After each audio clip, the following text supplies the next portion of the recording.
Hey guys, what's up? It's Friday morning. We are doing a Blitz and Blitz and Rapid stream here on lichess every Friday morning, Monday, Wednesday, Friday. And today is no exception. I'm still not 100%, but hopefully I can get through a couple more streams till I get better. And I don't want to disappoint you guys, so I want to keep the stream going unless I'm extremely ill, and I feel all right. I sound worse than I feel. So we're going to be playing anything between 5+3 and 7+3 Blitz, quote-unquote, rapid chess. If you want to challenge, 5 minutes to 7 minutes for the base time, 3 to 5 seconds for the increment, up until 7+3.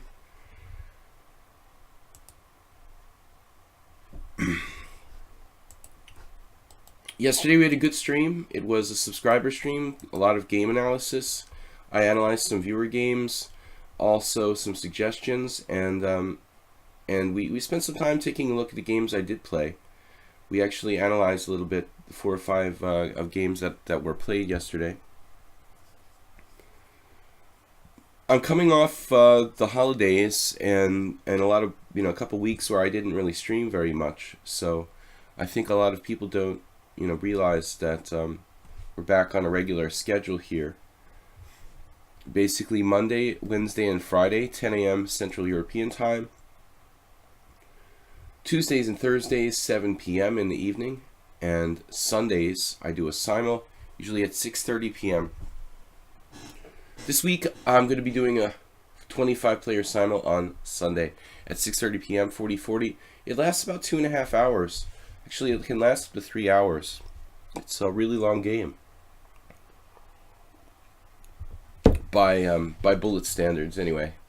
All right, we've got a challenge from probably our biggest regular here, Pavel Nefedov. I sound a little better today. It's kind of moved down into my chest a little bit. I feel like I have this urge to cough, but I got the escape key ready to mute the mic if it comes to that. I'm not seriously ill, but it's like a pretty standard cold. Okay, Nefedov, you're up. 5+4. Thank you, Goofy Gumdrops, for joining us. If you're wondering why I'm thanking you, thank you guys for joining me. I like the new feature that it says that I'm streaming. It looks cool. It's also good if you randomly play someone who happens to be streaming. You're kind of like aware that you're on camera, which is kind of a nice warning system. Yesterday I played G6 against Nefedov. Let's mix it up with a little Owen defense. I don't normally play this opening, and it's not Weird Wednesday, but I've played so many games with Nefedov. He's starting to become one of the higher numbers of games. We have a couple people over 100, but they haven't been on the stream lately. Constant Change was a guy with over 100 games against me. There was another player with over 100 games against me who hasn't been here recently. Mule Skinner, I think. We lost Mule Skinner. Haven't seen him. Hopefully he'll be back.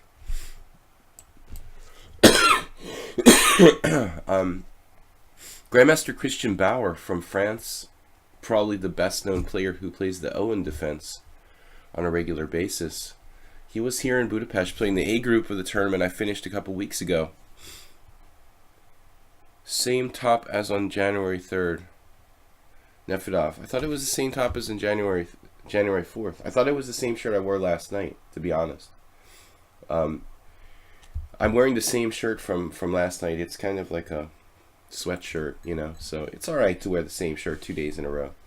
I said yesterday that my smell was like a 5 on a scale of 1 to 10, yeah.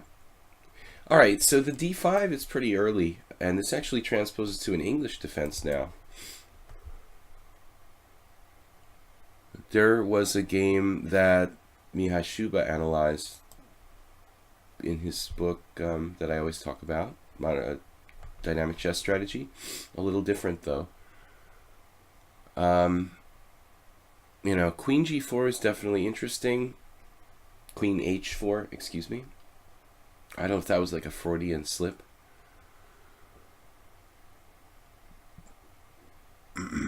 Queen h4. And we'll get into... okay, this is a fast time control. I can't think too long. 5 plus 4. But I'm guilty of wearing the same shirt 2 streams in a row. I usually try not to do that, but, you know, it's not really that dirty, so... It's just bad for my image to wear the same clothes 2 streams in a row. Being ill, I'm not really as attuned to my... I'm maybe not quite as attuned to my normal routine. Alright, I don't care. Smells are not transmitted, but someday they will be, you know? If you opt into it, would you want to... I'm not sure bishop e4 is the best move. Obviously, I'm not sure about much, but it's kind of logical to put pressure on e4. What did I intend here?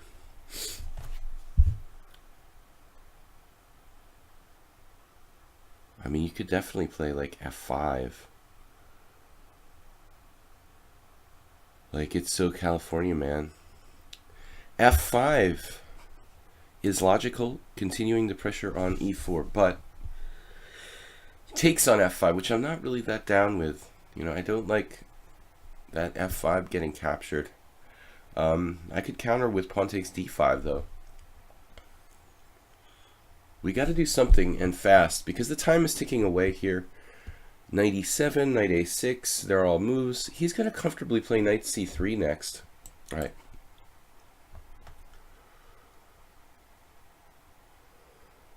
The other problem is that he's going to play knight f3. Not the most dynamic move for me there. I guess we're just going to be practical. Let's check on a4.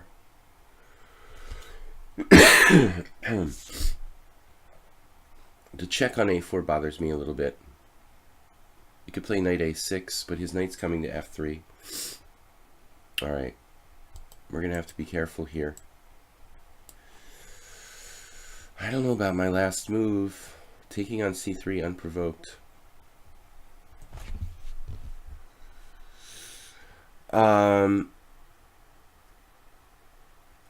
I mean, the whole variation may be dubious for black with the early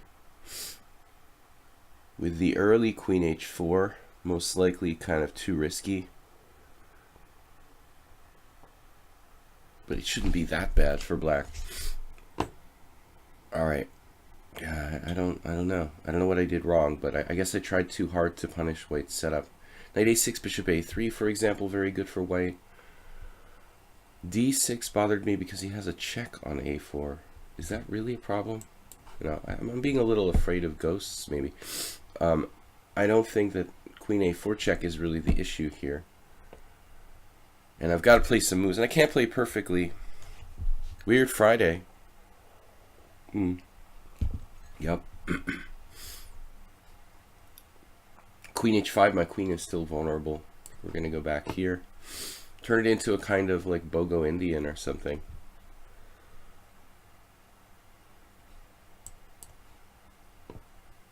Nimzovich. It's kind of a passive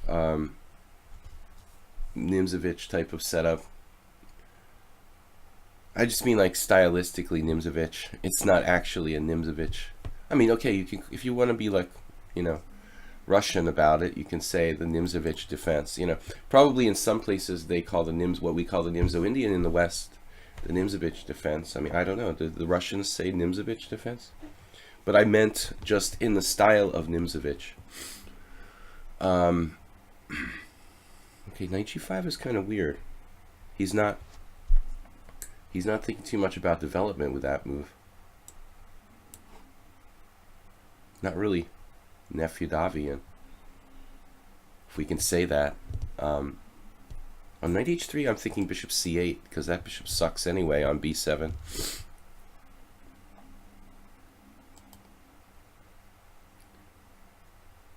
Okay, he has queen h5, and then, well, his knight is in a crazy place, for whatever that's worth.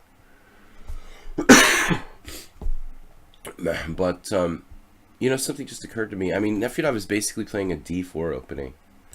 I mean, that's strange. You know, the fact that he's an all the time e4 player, and he decided to play this move, force c4. That's not something you would typically expect from an e4 guy. So I feel like he's having to play a kind of structure that he's not used to. If you play the white side of the Nimzo on a regular basis, this is no problem. Queen h5 was kind of out there. He could even play like bishop e2. I don't think my position is... Okay, it's a little dodgy, as they would say in the UK, where Mr. Nefyedov lives. But it's starting to creak. Actually, our friend and regular here, Arsenal fan, is probably, you know, playing in the Hastings weekend tournament. Speaking of the UK, is there anything I can do other than just develop my pieces here? I don't think so. I like the fact that I pick up a tempo. I'm thinking about castling queenside. His knight is kind of short of squares. I mean, on queen h3, I even have rook g8. Then he goes to knight f3. Then his queen is almost trapped. Bishop c8.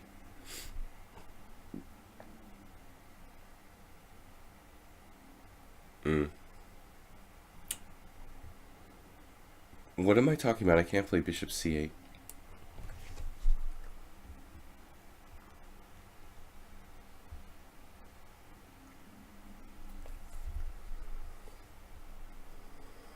Wow. It's very intuitive.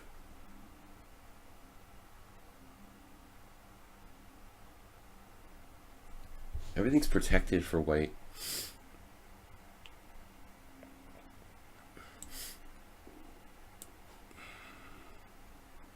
Out of here. It's just a position. Don't be afraid. I'm afraid. I'm very afraid here. We have certain issues. Fortunately, I can play g6 at a later date to keep a knight off of f5, which is not something I want to see anytime soon.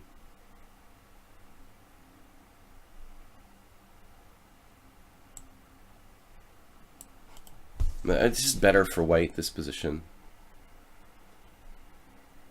But maybe not that bad. It's bad.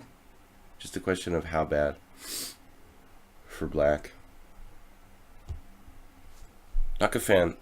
That's a lot of analysis. Nefyedov played a4. Alright.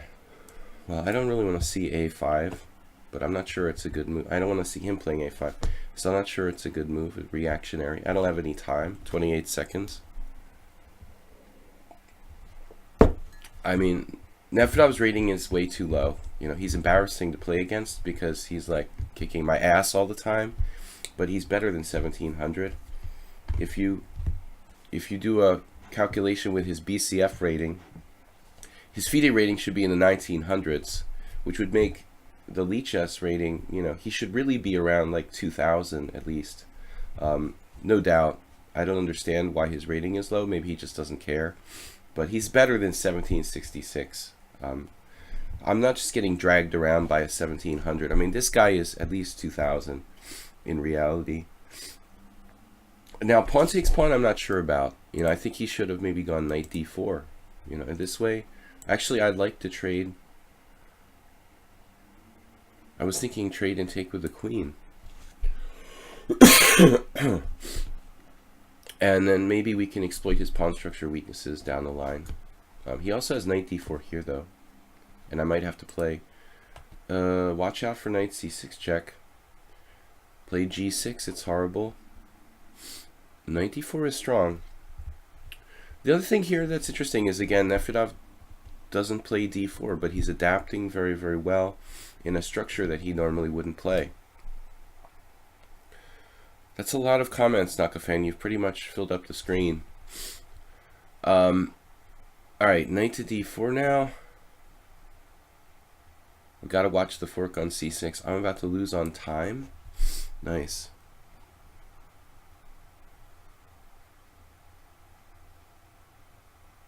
Good God, man.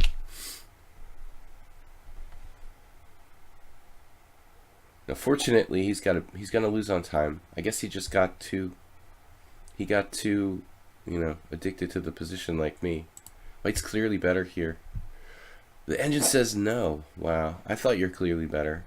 That's weird. Mother of different evaluations. Okay. I mean, I like White's game. It seems like he's so active. I'm surprised after I've lost on time, number one, and I'm surprised Black's better according to the engine. Wow. I definitely thought White was better here. Computer doesn't agree. That's surprising. Wow. I don't know. Not the first time I got lost in this kind of line. The majority of players play bishop e4 check. I mean, d5 is very rare, you know. I don't think the d5 is a great move. Overextending a little bit. Then again, it's not that bad. But after c4, we transfer to an English defense, which I actually know. You know, I've actually played at least. There's a game Timon versus Spassky from 1983. In 1983, they didn't know how to play against the English defense. But I don't know. Queen h4 was, as I said, it was too provocative. This move, it's just too much. You know, it's fun, it's interesting, but it's just asking too much for my position. Yeah. I just end up losing time with Queen h4 having to come back. Miles did it in similar positions. I think that most notably after like d4, e6, c4, b6, d5, Miles played Queen h4 here. This is a known thing, but it's a little bit different. You know, White hasn't played e4 yet, and even here it's kind of risky for Black, I think. So that's interesting, but not the same. You know, trying to borrow an idea, and I think you didn't wake up yet. Apparently, I'm not very awake either. But definitely, I played so many opening games against you. I feel like it's best to get you out of what you know. You know, that's why I played the Owens defense, although it's not normally part of my repertoire. All right, I'm gonna take this challenge with Soltico because he is a subscriber. I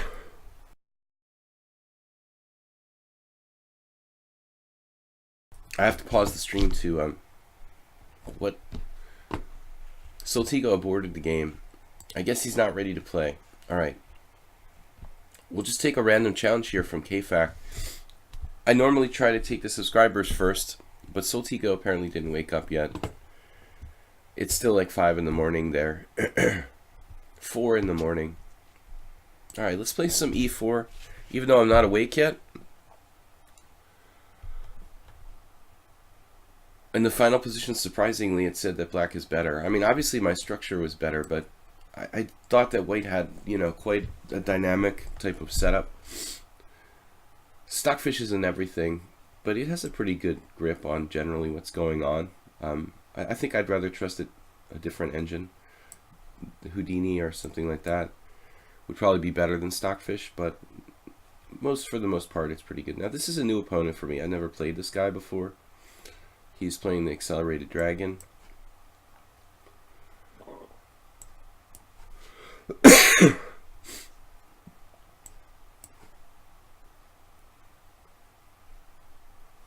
Is it because I know what to play in this variants I play, or just because you're bored of those? Yeah, I'm pretty bored of the. Well, I want to win, man. You know, and I'm maximizing my winning chances by playing something that you're not comfortable in. I'm more versatile than you in the opening, so I think I can benefit by going off, you know, off radar. You know, it helps me more than you, basically. And okay, It's fun too. But, you know, if it was a tournament game, I mean, against a serious, high-rated opponent, I wouldn't experiment with the Owen defense. Maybe against a weaker player, even in a tournament game. I don't really recommend it, though. Do your homework at home. Now, K-Fac played d5. This is not, as far as I know, really playable.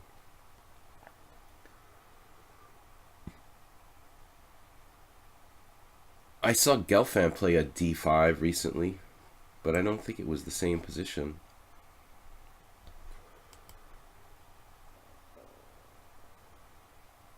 Maybe it was this line, though. Gelfand played the Accelerated Dragon, which is weird in itself, in one recent game. I don't know this line, but I'm just playing on basic instincts.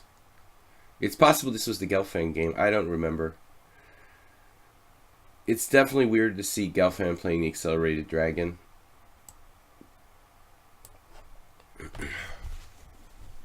The guy's one of the biggest Najdorf experts in the world, if not the biggest.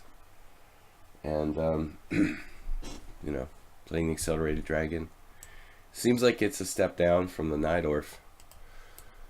It's like Michael Adams not playing e4. It's hard to see these players who you saw dominate the chess world kind of second guess themselves. I don't think that the Accelerated Dragon is as good of an opening as the Najdorf, but the theoretical knowledge that's required is much, much less to play it.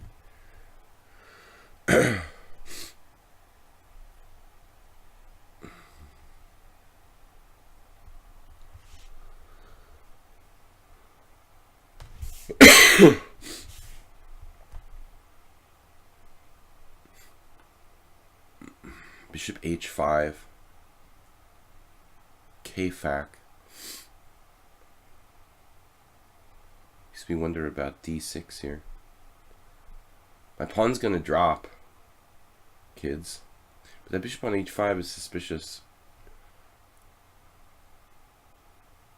Suspicious bishop.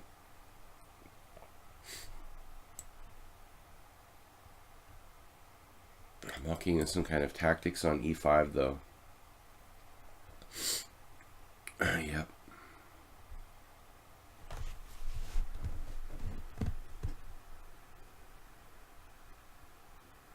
Gonna lose the pawn back for sure.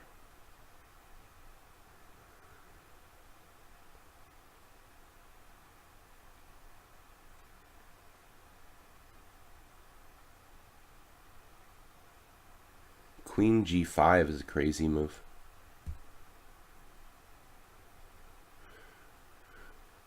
That's also a bad move. Probably h6, queen h4, g5. Maybe h3 or something like that. This is pretty strange.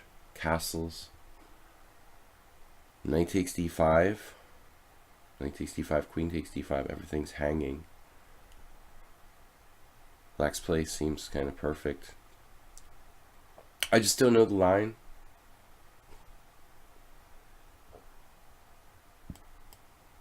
Obviously, this player is an expert in this variation, I guess. I didn't even know it was a variation, actually. How about knight f3?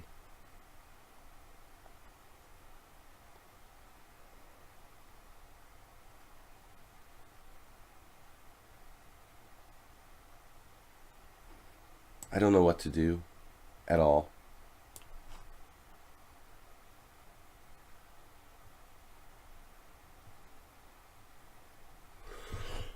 I just hope I don't get my queen trapped or something. He has bishop takes c3. Maybe I just blundered. Well, let's see. Rook d1, bishop takes c3, b takes c3. Yeah.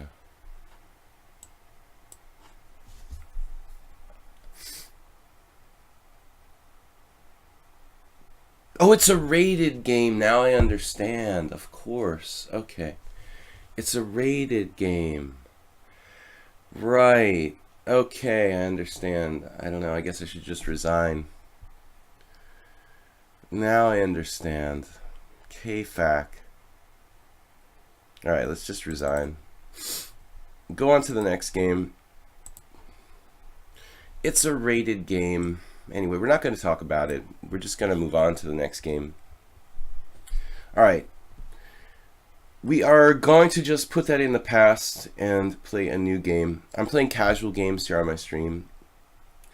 Knight f3, d5, and let's play g3. I understand. For the most part, you know, lichess is doing a great job preventing people from using engines and stuff like that. I really appreciate it. I'm supporting lichess, and you know, I think you guys should too, because pretty much there's no other place you can play, I think, which is less you know, there's less likelihood that someone's going to be like using an engine. A lot of chess sites you're playing where you're just constantly, one player after another is cheating using either opening book or some kind of chess engine, and I'm really happy with lichess for the most part. Another new opponent here, but this is not rated. That's the key, you know. I didn't see that challenge was rated. That's usually a bad sign. Soltigo, you're supposed to be helping me here. Scout the rated challenges. I know it's 4 in the morning there.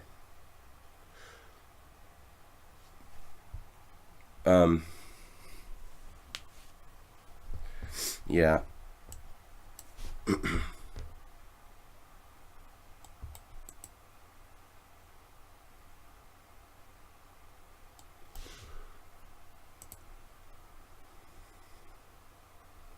Yeah, the basic principle is that I'm at a huge disadvantage streaming, so why would you challenge me to rated? The second thing is, never mind. It's okay. It gives people an incentive to cheat. They want to gain like 400 rating points in one game, so I don't really want to do that. You know, I don't want to give people an incentive to cheat, which is exactly what that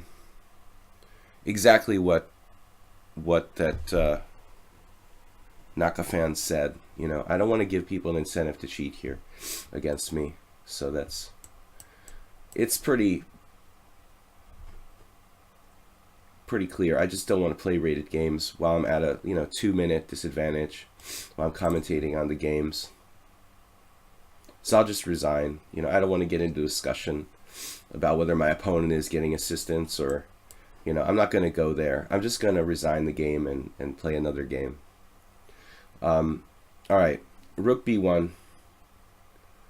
I'm sick and tired. I'm not going to start bothering with discussions about stuff like whether this player is using assistance or not. I'm just going to play. But no rated games. And it's also funny how people who play me for the first time always crush me. The people who, like, you know, challenge me for the first time, they're 600 points underrated and low rated than me, and they crush me with like perfect play. That's usually a bad sign. You know, statistically, like if you played me 10 games, you probably win 1 or something like that. But the likelihood that you crush me with perfect play in the first time that you play me in a rated game is actually quite small. So take it for what it is. I'm going to play knight g5 here because otherwise it's kind of hard to find a place for my pieces. I almost played knight to d2, try to maneuver like knight c4, something like that. a4, maybe to stop b5. There's a lot of possibilities here. But this structure is kind of hard for white to play. Black has good control of d4.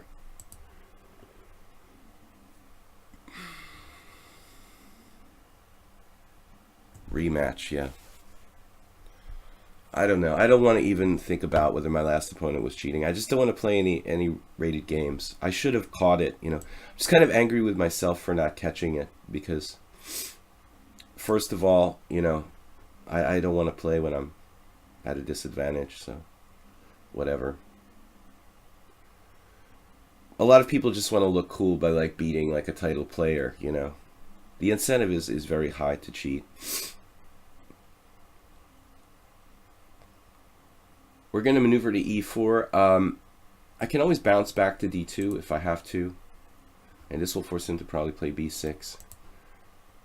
I don't know, if he plays f5, actually, this is a bit of a problem. That's coming next. So, maybe I misplayed this. Not really doing anything here. This guy's 1500. We played once before. I remember that was yesterday or the day before. This is a good position for black. I kind of regret going knight g5 so early. I should have probably developed my pieces. But anyway, let's make the best out of a bad position.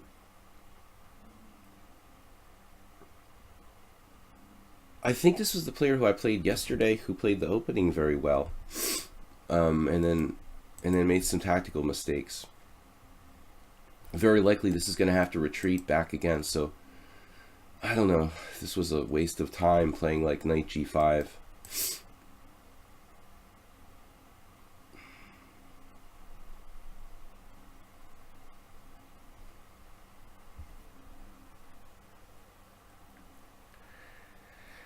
At least they catch the cheaters on here. You know, if you play on other sites like chess.com, you can forget about it. I won't even play on that site anymore. Like pretty much everyone, I'm going to play this crazy move back. Pretty much everyone on chess.com is a computer. You can forget about it. Can't even play there, you know. ICC is a little bit better, but they don't really have the incentive to catch people because they want them to pay money to be members. They don't want to like be kicking people off who are like paying members. So these membership sites, you know, they have no incentive to kick people off who cheat. It's very bad. All right. I don't like what I'm doing with the knight back and forth here. I should have just maybe gone back to d2 actually.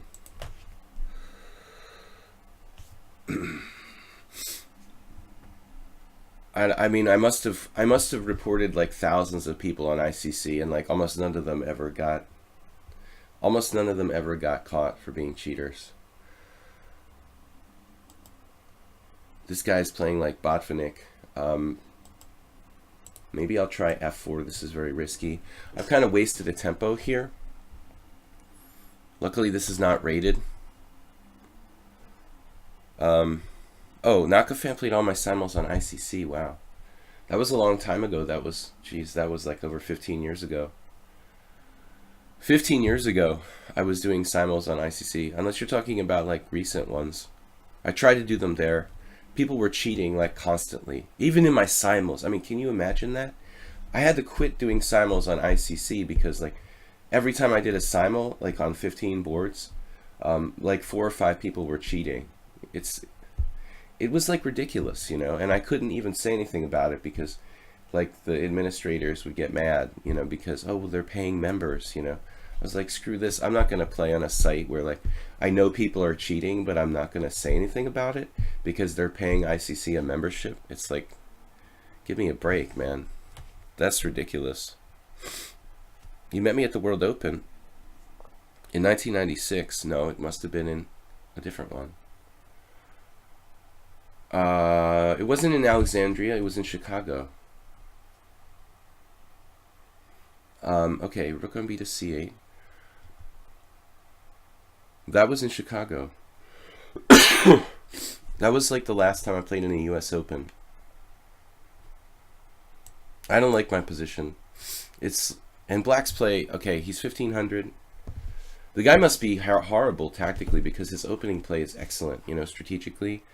And also yesterday, I mean, he really had a good position out of the opening against me, and then he's like hung a pawn or something. But yeah, I'm amazed by a lot of people. Honestly, like, you know, 1585 is not a high rating. You know, usually people make a lot of mistakes in the opening. Here, I don't know how to say his name, man each, but he played the opening perfectly. You know, this is like Botvinnik would have played with white or with black, I think. You know, he's a little slow, but but still, I like black here. It's like a Rubinstein English. I would take the space. It's like a Marazzi. And I've slightly weakened my king side, which I'm just doing out of desperation. I don't normally like to do this, even when I'm black.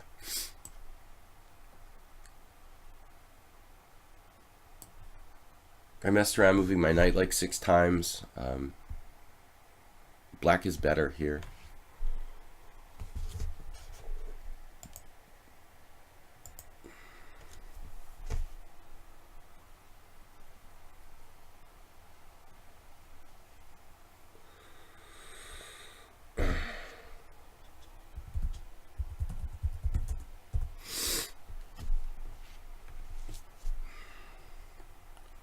What's that? You was only 15. Drew Lubomir Kavalek in his simul. But I think you're mixing. I think you're mixing U.S. Opens, because I never actually met Kavalek. I mean, I don't think he was at the Chicago U.S. Open. You might be mixing like 2 different U.S. Opens. But if you met me, it was definitely in Chicago.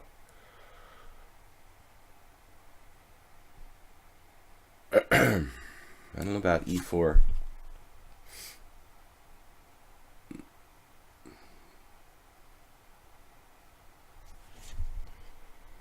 This guy is worth every rating point. He's actually probably better here. Knight h4. Pawn takes pawn. I don't know. Black's better in this position. But again, I'm very thankful it's not a rated game. When I saw against the other guy it was rated, I was like, I'm just going to resign. I mean, I've seen the writing on the wall in this kind of situation. All right.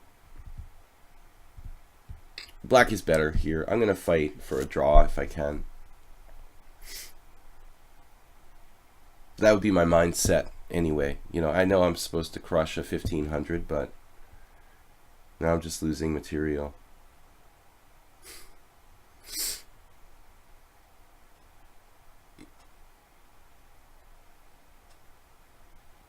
Could resign this as well, but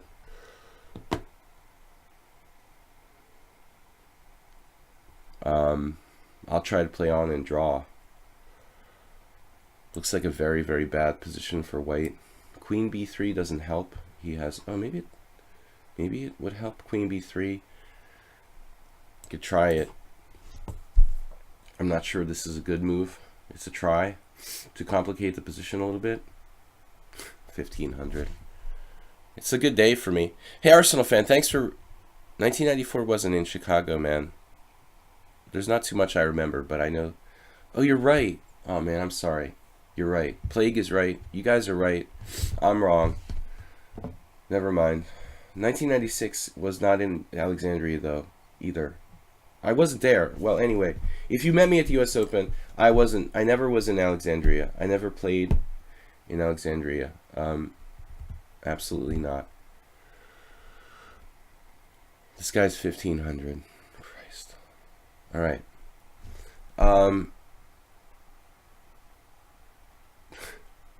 This is like a bad joke. All right, we're having a good day here, playing random people. All right. So I got confused. I meant 2006 was in Chicago. All right, so 96 and 2006. 96 I did not play in the U.S. Open, I don't think. No, so you couldn't have met me there. It was maybe a different tournament. I never played in Virginia in a chess tournament. I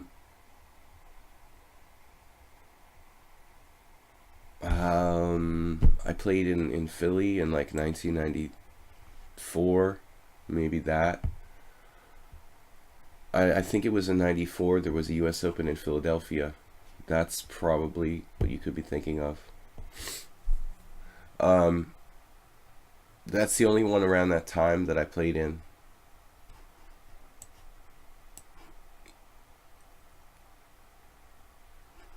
Maybe we can win on time here. Obviously, I'm on the verge of lost. 1500. I have comp for my pawn here, Arsenal fan? I don't think so, dude. No. No, I don't agree. Black's playing like awesome. It's like Botvinnik versus NN.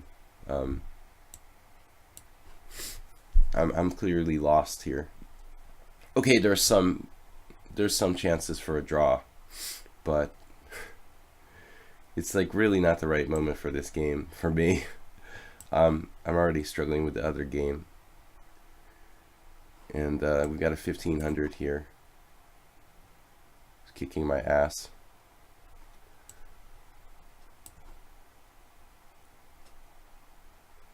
You know, I have drawing chances objectively now.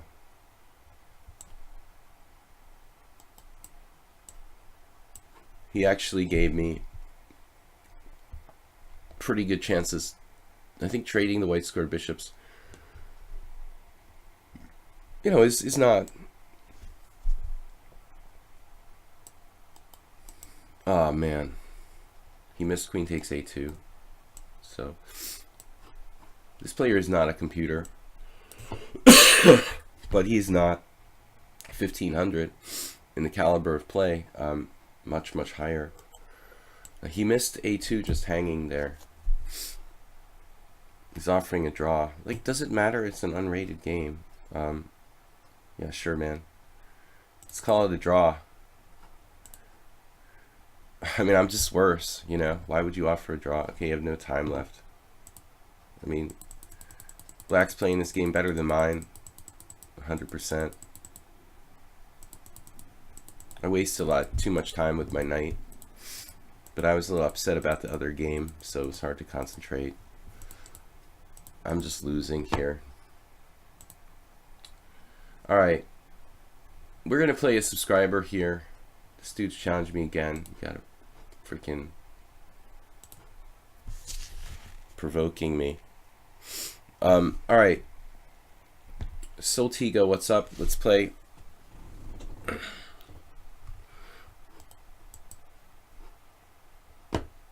We're going to play subscribers first when I have them. Nice game there, Mr. 1500. Played like a master. Thanks for the draw, though. Being up on time in the final position, yeah, I have some compensation. I thought I was just busted completely, you know, honestly. I didn't have any compensation. When Arsenal fans said I had compensation, I think, you know, it wasn't. He's looking at the black king on g7 and maybe thinking that I have some kind of compensation, but realistically, that's nothing there. You know, I'm just down a pawn for nothing. And then I drop my a2 pawn. But, I mean, that player played 2100 strength, you know. And we're getting a lot of people. I'm like constantly saying this, but people are just playing better than their rating. Okay, Soltigo is 2100. He's really 2100. Not 1500, not 1400. He plays like a 2100. He is a 2100. I'm going to play this bishop b4 Nimzo transposition because my knight is already on f6. I've already played e6, and I like to play the Panov without e6 with black, with knight c6, but it's too late for that. All right, dude.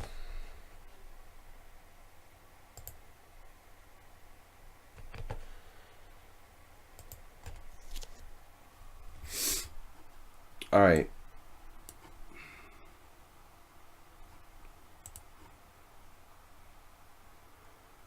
So, Soltigo, there's two ways to play this position for white. Bishop d3 or c takes d. That rhymes.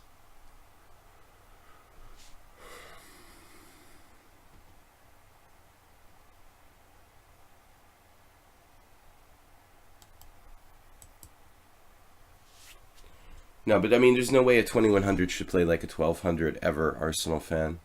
Um, oh, you're saying you play like a 1200? No, nobody should really play like more than 300 points, like different than their rating, you know? I mean, if you have enough established games, there's no way a 1500 should ever play like a 2200. There's no way that like a 2200 should ever play like a 1500. I mean, there just isn't, you know, it just shouldn't happen. It's just too much of a disparity. 1500 should lose every single time they play against someone my rating. Every single time. I mean, without an exception. It's not like, yeah, sometimes you should beat an IM. 1500s don't beat 2400 players. It just doesn't happen, you know. Like maybe 1 in 1,000 times when the other guy drops a queen or something. I mean, it's okay if he's 2100 or 2000. Occasionally they're going to nick me for a draw or win a game, you know. But when it's greater than 400 points, there should be basically no chance for the other guy. That's why you get like 0 rating points, almost 0 rating points, when you beat someone who's more than 400 points lower. If there was a chance that you're going to lose, you would be rewarded with more points. Even an 1800, you know, basically shouldn't really ever beat me. In Blitz, the variation is going to be higher, but you can be fairly suspicious when someone more than 400 points lower than you know, plays like a master or something.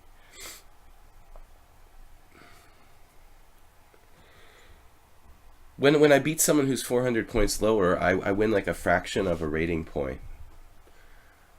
And there's a reason for that, you know. The reason is that should almost never happen. So you're basically not that, you know, you're not risking that much. Bishop g5 was played against me by my friend Paul McIntyre, I remember. It's a strange move. It's kind of rare.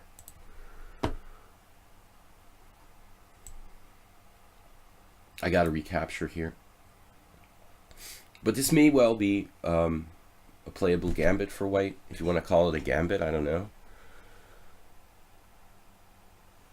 There's kind of this obvious trap, like c takes d, e takes d, rook c1, and rook takes c8. So it looks like some kind of Vienna variation of the Queen's Gambit or something. We'll have to call up Zoltan Ribley and ask him his opinion. I can castle. I can play Queen takes d4, which was my original plan. I guess Queen takes d4. Looks pretty logical. It stops Queen a4 check. There's Bishop b5 check, Bishop d7. Well, that's actually the scariest line, huh? He's going to land a check on h5 at some point and be ready to castle. So if I play Queen takes d4, Bishop b5 check, maybe I could just play King e7. A little like the Mora Gambit game we had yesterday, Soltigo.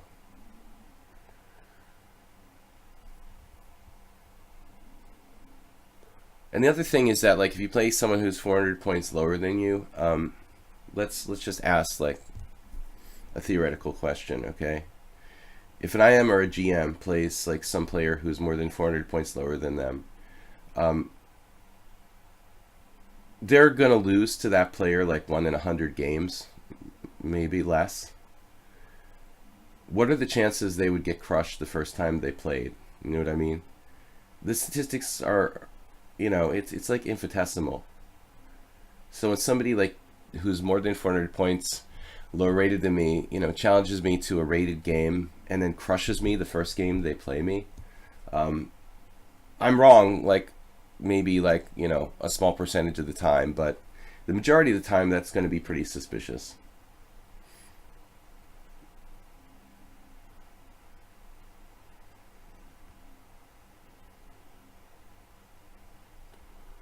Okay, we can castle, I guess, but castles, let's see. It's going to be a sharp position.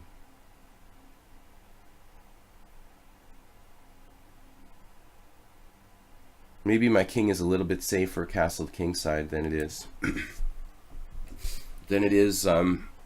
in the center on e7. I'm not sure.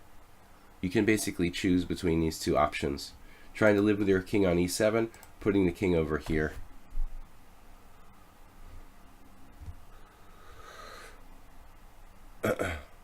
Arsenal fan, you drew with me in your first game. I think I remember that. Okay, now admittedly, in Blitz, the variation is going to be higher. If it was a tournament game, it should really be much more, consistent, the results. But I'm very good at beating lower rated players. If nothing else, I'm not that good against GMs lately, but I'm very consistent at beating lower rated players in general.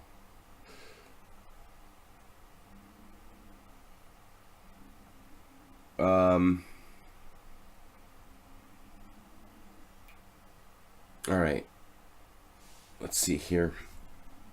C takes d5 and bishop c4. Wow, this is kind of a weird move.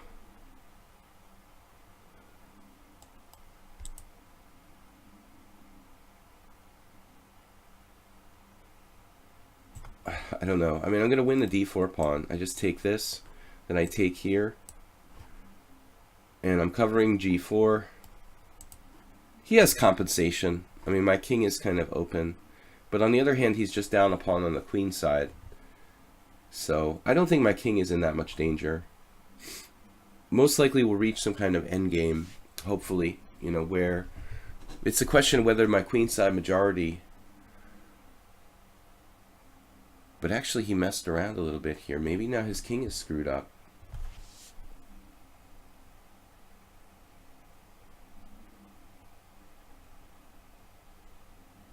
I mean, I just suddenly, his king is just marooned in the center. This is a disaster for white. I don't think he's quite losing by force, but bishop c4 may have been a very serious mistake. He let me open the e-file. Yeah, I guess I'm almost winning now. Bishop g4. Okay, rook e8 check, king f1. Queen d3 check, king g1. I'm actually not that convinced there I have anything. But this move looks a little more problematic for white. I mean, maybe it's not fatal.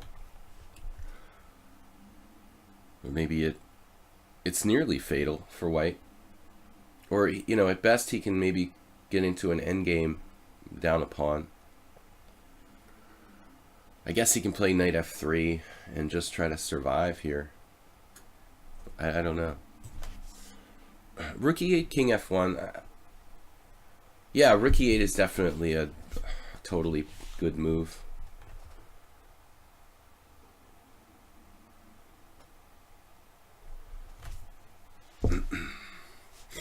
It's hard to search between games, between lichess accounts. I don't like the fact that it's case sensitive. You have to type in the other guy's name perfectly and stuff. You go to advanced search and then type in the names under someone's account. It's kind of awkward. They need to, they should probably improve that, but we can't have everything. Yes, knight f3. He doesn't really want to trade queens after sacrificing a pawn in the opening, but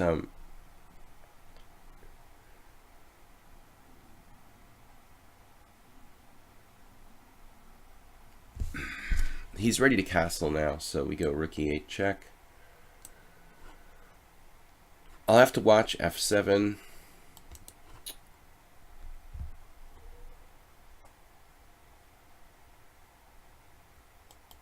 Nothing special here. I think I should just trade. Now he saves his structure, but I'm just a clear pawn up in an ending. This really should be close to winning for black. Not so easy though, huh? Maybe I put my I don't know. Not so easy. I have to convert this 2 against 1 queenside majority without losing on time.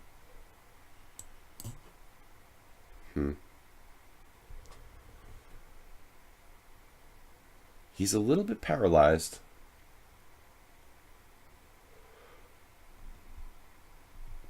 I think he should have played bishop a4 there. Good move, rook g1 though. Nice job playing rook g1. No king g2. And then bishop e3 I don't really like. Because you don't want to trade. You resigned. Why? Why resign? Here? I mean, I guess white's lost, but still. You have some, maybe, hope, you know. I don't think you should trade bishops, though. Knight endgames are very, very unforgiving. Soltigos, so don't trade bishops. Trade knights, maybe, or not trade anything. But anyway, okay, you messed up. Bishop c4 was a huge mistake in this position. You have an interesting compensation. It looks like there's a couple games. A game from 1977. Philip was black. The engine isn't convinced you have enough compensation. Well, who cares? I think something simple like bishop e2, you know, that might be right. Passive looking, but who cares, you know? I mean, all right, we've got no subscriber challenges. What is that? What is that mess up there? Arsenal fan. What is that link? That's a massive link, man. Why are people resigning? Well, no, I think his resignation is a little early, but justified, you know. He's about to lose a second pawn to rook b3. I mean, rook d3. That's why he resigned. It's not like without any reason. I'm going to have 2 connected passed pawns against nothing. You know, I mean, this against a strong player is absolutely... It's a reasonable resignation. Normally, Soltigo probably wouldn't resign here. I don't know why he resigned right away, but you know, I think like you try to put the knight on f5 and try to have some kind of practical compensation. So what I'm saying is, like, if you're playing a master strength opponent who owns you, you can resign. You know, if I was playing Gadakamsky and I was white here, I would resign too. But if you're playing someone weaker or someone equal to you, you shouldn't resign. I think there's still some small practical chance that white can save the game. So in that situation, Soltigo shouldn't resign. All right. You got to fight, but you can also, like, you know, there are certain situations when you should resign, Aniket. When it's practical. Here it gives other people a chance to play. If you're playing in a tournament that's like a 2-day tournament and you have a lost position in the morning round, I strongly, you know, recommend resigning rather than like wasting your time and energy trying to save a position that's completely lost. You know, and there's also a matter of respect, but you know, it varies, really. I mean, you don't have to resign. It's like a matter of etiquette in many cases. It's not forced. You know, I know people who play on to checkmate. I knew a guy who was like almost a master who used to play on every single game till mate. It's pretty strange at that level, but I don't think it's insulting if he does it every single game, you know, and he's consistent about playing on till the bloody end. What it does piss me off, though, is when people play on until like the move before mate, and then they resign like 1 move before mate, you know. They play on 99 moves, and then they don't let you checkmate them. Like a tease, you know. That's kind of diss. You would back Carlsen to draw it with white? No. No, but if anybody has a chance, Arsenal fan, I think that Magnus might, you know. I wouldn't back anybody to draw that with white. You know, you've got 2 connected passed pawns. I better freaking beat Magnus Carlsen in that position, or I'm not, you know, worth my salt. I mean, if I played Magnus Carlsen in that 2 pawns up ending with 2 connected passed pawns on the queen side, I should really win like 9 out of 10, you know. I mean, that's how winning that position is, even against the best player in the world. I should probably only screw it up like probably 1 in 10 times. realistically. We'll see here. Knight c3. Okay, I was thinking of c5, but I'm not castled, so I should probably castle. It's an interesting line by Dirty Cheater. He's basically playing a same-ish King's Indian down a pawn. I faced this before, but my opponent with this gambit played something different. They played differently.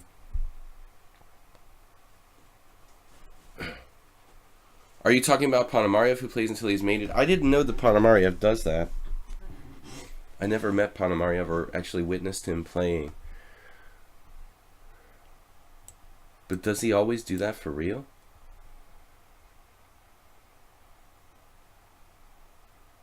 He doesn't really do that like all the time, does he? Just sometimes. Alright, so c5 would be an interesting move. Sacking a pawn for initiative.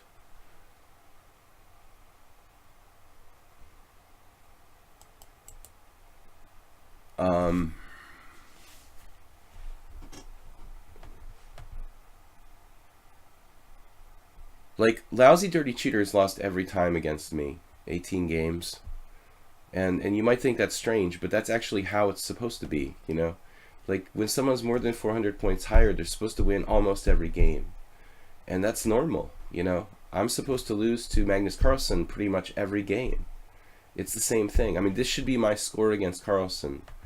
If I'm a 2400 player, I should have like 0 in 18 games, or maybe like a draw or like a freak win, you know? But I'm not going to like beat Magnus the first time I play him, you know? It's not very likely. It's like 1 in 1,000. My chances of beating Magnus Carlsen, you know, in the first time I ever played him would probably, now, would be literally like 1 in 1,000 chance or less. There are people who are underrated, and then I guess it doesn't apply.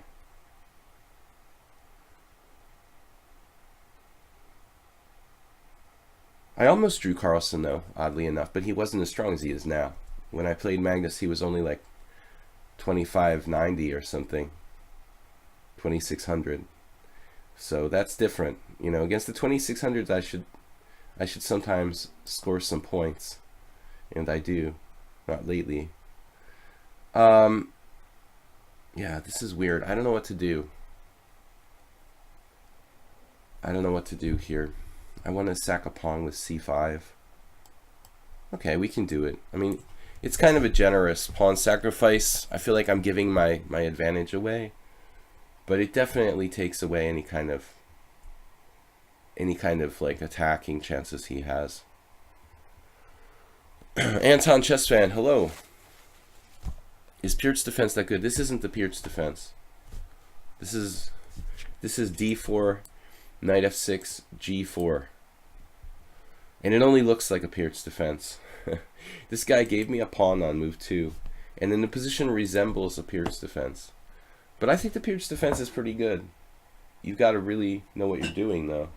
Got to be very expert in all the different systems that white can play against the Peert's. And you got to particularly be careful about, you know, where to put your king. In the sharpest lines of the Peert's, whether to castle queenside, you know, or leave your king in the center, or castle kingside, or play c6 and b5, or not to play bishop g7. There's a lot of complex stuff. I really think the Lousy Dirty Cheater is totally off base here, playing queen d2. You've got to take this pawn, man. I mean, you're getting your pawn back for free. I thought it was pretty generous. I have some activity, you know, in good control of the center, and my bishop will be strong, but I think objectively he's making a very serious mistake now. Now he has no compensation for a sacrificed pawn at this point. It just looks like a Marazzi where white is preparing to castle queenside and has dropped his g-pawn. So there's night and day. Like, when I played c5, my only reservation is that he takes his pawn back. You know, he's going to take, queen takes d8, rook takes d8, bishop takes c5, knight c6, and white's slightly worse. You know, but here, it's really like, I don't see any kind of compensation for white, objectively. Can I go knight e5. Knight, maybe knight g1, but I've got bishop e6. Knight g1 is embarrassing. I mean, he'd rather play like knight g5, but then I have h6, f4, h takes g. Actually, h6, f4, knight g4 might be a good move for me. Arsenal fan, take care, man. Are you going to play in Hastings? You said you were going to play in the weekend tournament there, I thought. 2600 is not a low-rated player. No, I was just talking about like how, you know, you should do against someone who's, say, you know, 400 points higher than you or more. In this case, Lousy Dirty Cheater is more than 400 points lower rated than me. So he doesn't have to be ashamed that he's lost all the games. I mean, that's kind of normal when someone's more than 400 points lower than someone else. But in the case of a 2600, I'm saying if I play a 2600, it's not 400 points. You know, I'm usually around 2400. Let's say ELO rating. I should score, you know, sometimes against the 2600, but not against the 2800. The 2800 should just own me, like winning almost every single game. Absolutely. Whereas the 2600 should do well, but, you know, drop some games and have points here and there. Why did I resign the game in 14 moves against a 1500 player? Well, because he was crushing me like a dog with perfect preparation. I resigned? No, it wasn't a 1500 player, dude. That guy was like 1800 something. I didn't resign against a 1500 player. I drew with a 1500 player, and I lost to an 1800 player.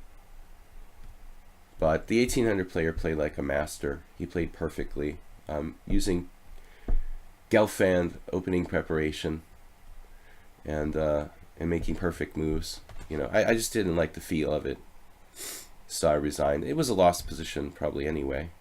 I resigned a little bit early. Maybe I could have fought on for a few more moves, but it is kind of like banging your head against the wall. Like, how long do you want to keep banging your head against the wall? You know, ultimately, like, there's no way out against the oncoming object. You know, it's okay to resign when you know you're going to lose 100% of the time.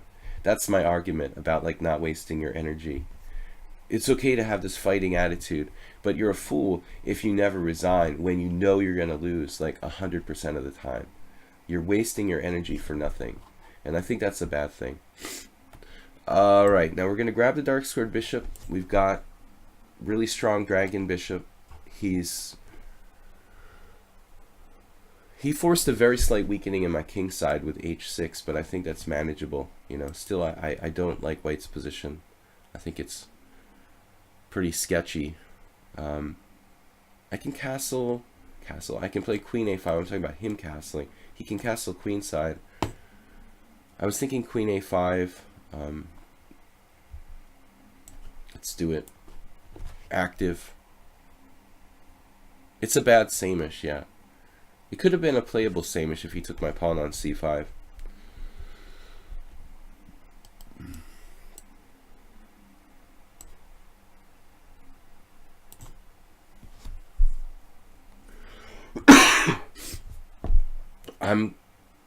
I was thinking I'm gonna play bishop takes f3, but maybe not. You know, there's no rush here, like the 1800 did in the game where he crushed me. I think the bishop on h5 is like perfectly placed for defensive purposes, so I don't have to necessarily trade here. I can just leave it on h5 as a defender. Bishop e2 is a good move, though. That actually worries me a little bit.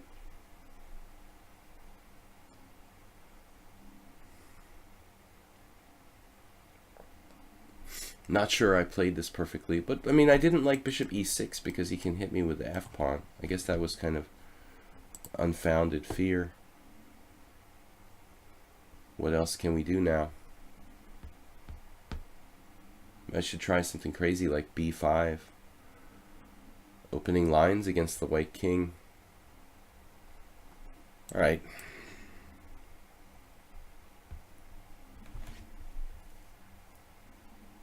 I've got to learn to be more practical and not try to make, always the best move. You can't expect yourself to find constantly the best move. And the other thing is taking calculated risks that I don't do enough. Especially with a short time like this, you just have to trust your intuition. King side seems a little loose. His king side seems a little loose.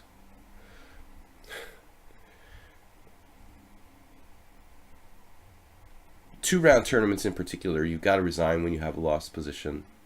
It's just too important that you conserve your energy for the next game. In fact, I think there are situations where, even if it's a really, really, really tough situation, there's even a small chance of drawing, you should probably still resign. If it's going to mean that you lose your next game because you're so tired, probably best to just resign, even if it's not 100% over the first game.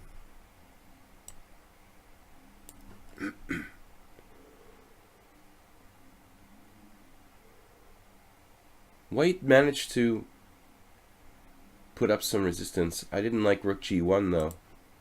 I guess he should take the pawn. I really don't know what else to recommend here. I was thinking e5, but if e5 b4, I can even sacrifice a piece. That looks... Actually, I'm not sure. e5, b4, pawn takes f6, bishop takes f6, knight d5. That might be a problem. We'll have to look after the game. But definitely rook g1 doesn't seem right.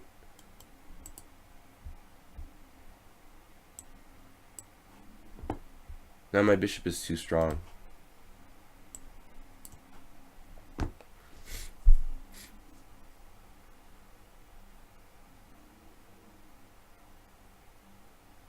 My king is safer than his king.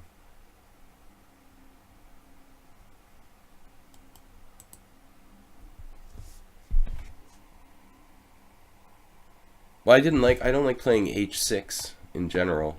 There's some interesting lines here. Queen a1 check. But objectively, Queen a1 check, king c2, bishop f5 check, bishop d3.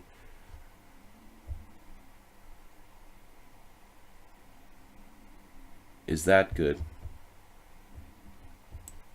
Not sure it even benefits me that much,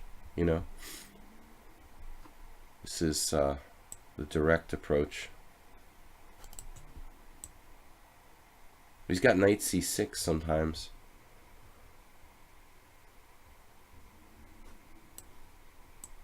Alright, let's change the plan. I just realized how strong knight c6 is. So b3 looks a lot tougher.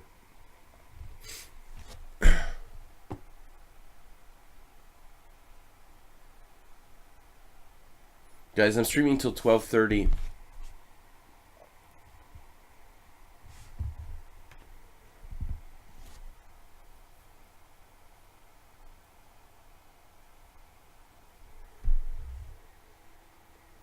He resigned. No, it's a good resignation. b3 was a good move, actually. Apparently I can play bishop takes d4.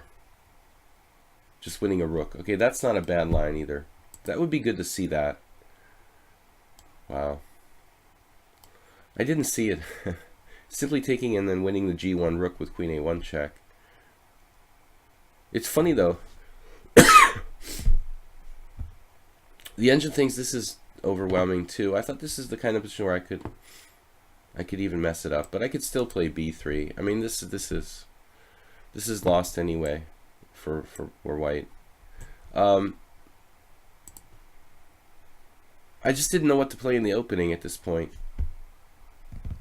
Stockfish wants to play knight h5. That's a weird move. Second choice, c5. Yeah, so... Wow. I'm proud of you, Stockfish, for finding this pawn sacrifice c5. I'm proud of you. D takes c5. It opens a long diagonal for my bishop. It's actually a really good positional pawn sacrifice, straight out of the same-ish King's Indian. Engine wants to take on h3, actually. I don't see the rush. I mean, I probably would have played it like this. Black has a great game. I'm not up any pawns, but white has weaknesses across the board. So I think that black is clearly better. But I think that Lousy Dirty Cheater has to take that pawn. You know, he's wrong to not, you know, he's wrong to disdain winning this pawn back. You know, this is absolutely not that bad for white.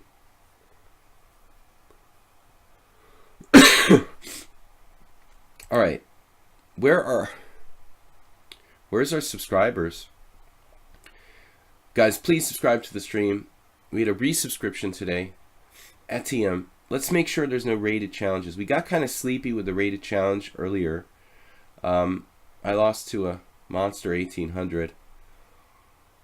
But I don't like, you know, playing rated when I don't know I'm playing rated, and also when I'm streaming.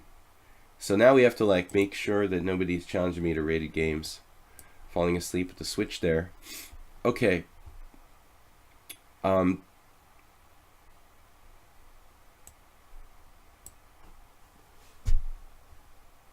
Etium 1300.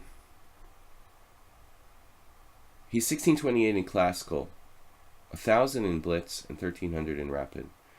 This means that he's better at slower chess. Therefore, he challenged me to 7+3. Okay, G3. It's not very exciting. I've been playing a lot of this stuff with white because I'm streaming and teaching lessons so much. I don't have that much time for my own preparation. So I'm kind of avoiding, you know, theoretical discussions, not playing a lot of E4 and D4.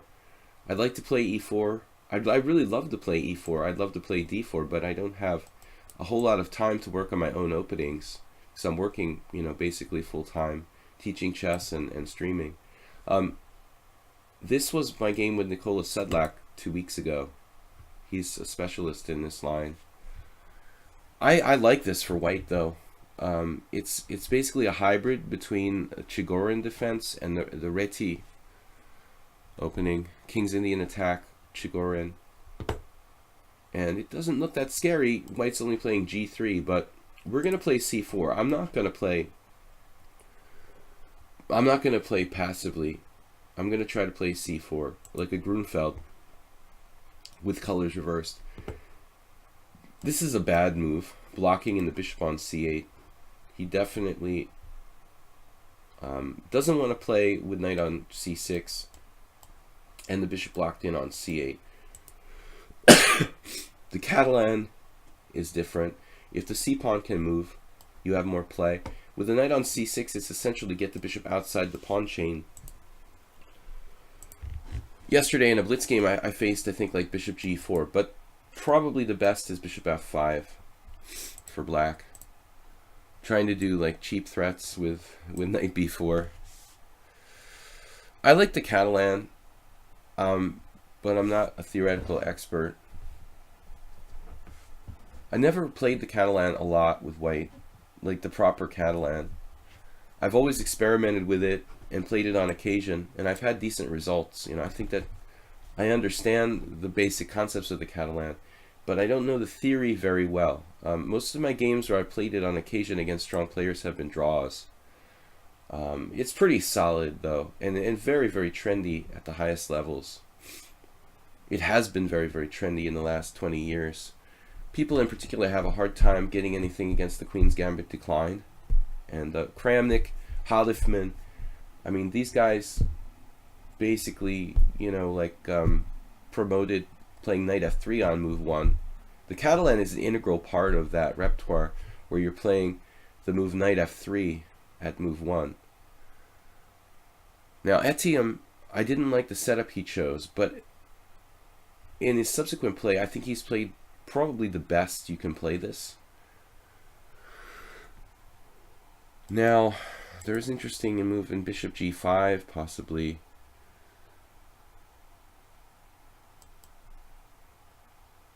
Bishop g5 is interesting. There's a lot of different ways to play this for white. I could play queen a4. Hey, Tricks Only, what's up? What's the news, man? Any tournaments? Have you played or been playing in any tournaments lately? Castles. I could play e4 now. You know, that's an important question. It looks like black could play h6 in the event of e4, but then I have bishop takes f6, so that looks wrong. I don't know. If e4, e5, that's the other thing. I'm not that convinced by e4. Maybe I should just try to get my pawn back. This looks kind of lame, you know, to play knight d2, but I'm just trying to get my pawn back with a small advantage. The Catalan is, yeah, it's pretty good. You got to be really expert, though, to win games against strong players. As I said, I mean, it's solid. White has a small edge, but it's kind of hard to convert wins. Oftentimes, black gets away with a draw in the Catalan. Just suffering a little bit passively for most of the opening, but it's still hard for white to win the game. Trying to qualify for the challengers group. Groningen. The 9 round robins. Is that the deal?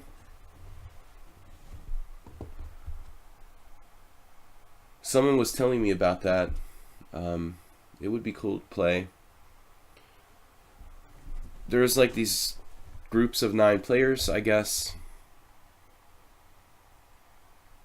And the winner of the highest group goes to the challengers event. Is that how it works? Tricks Only is talking about this tournament coming up in Groningen. You know, most tournaments are Swiss system, where it's like an open and everybody can play in the same group.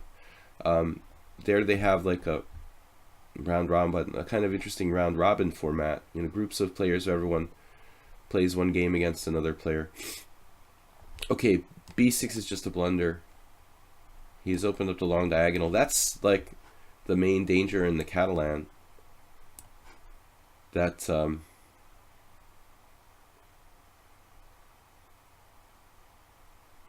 actually kind of freaking out here. Is there some way he can save himself here?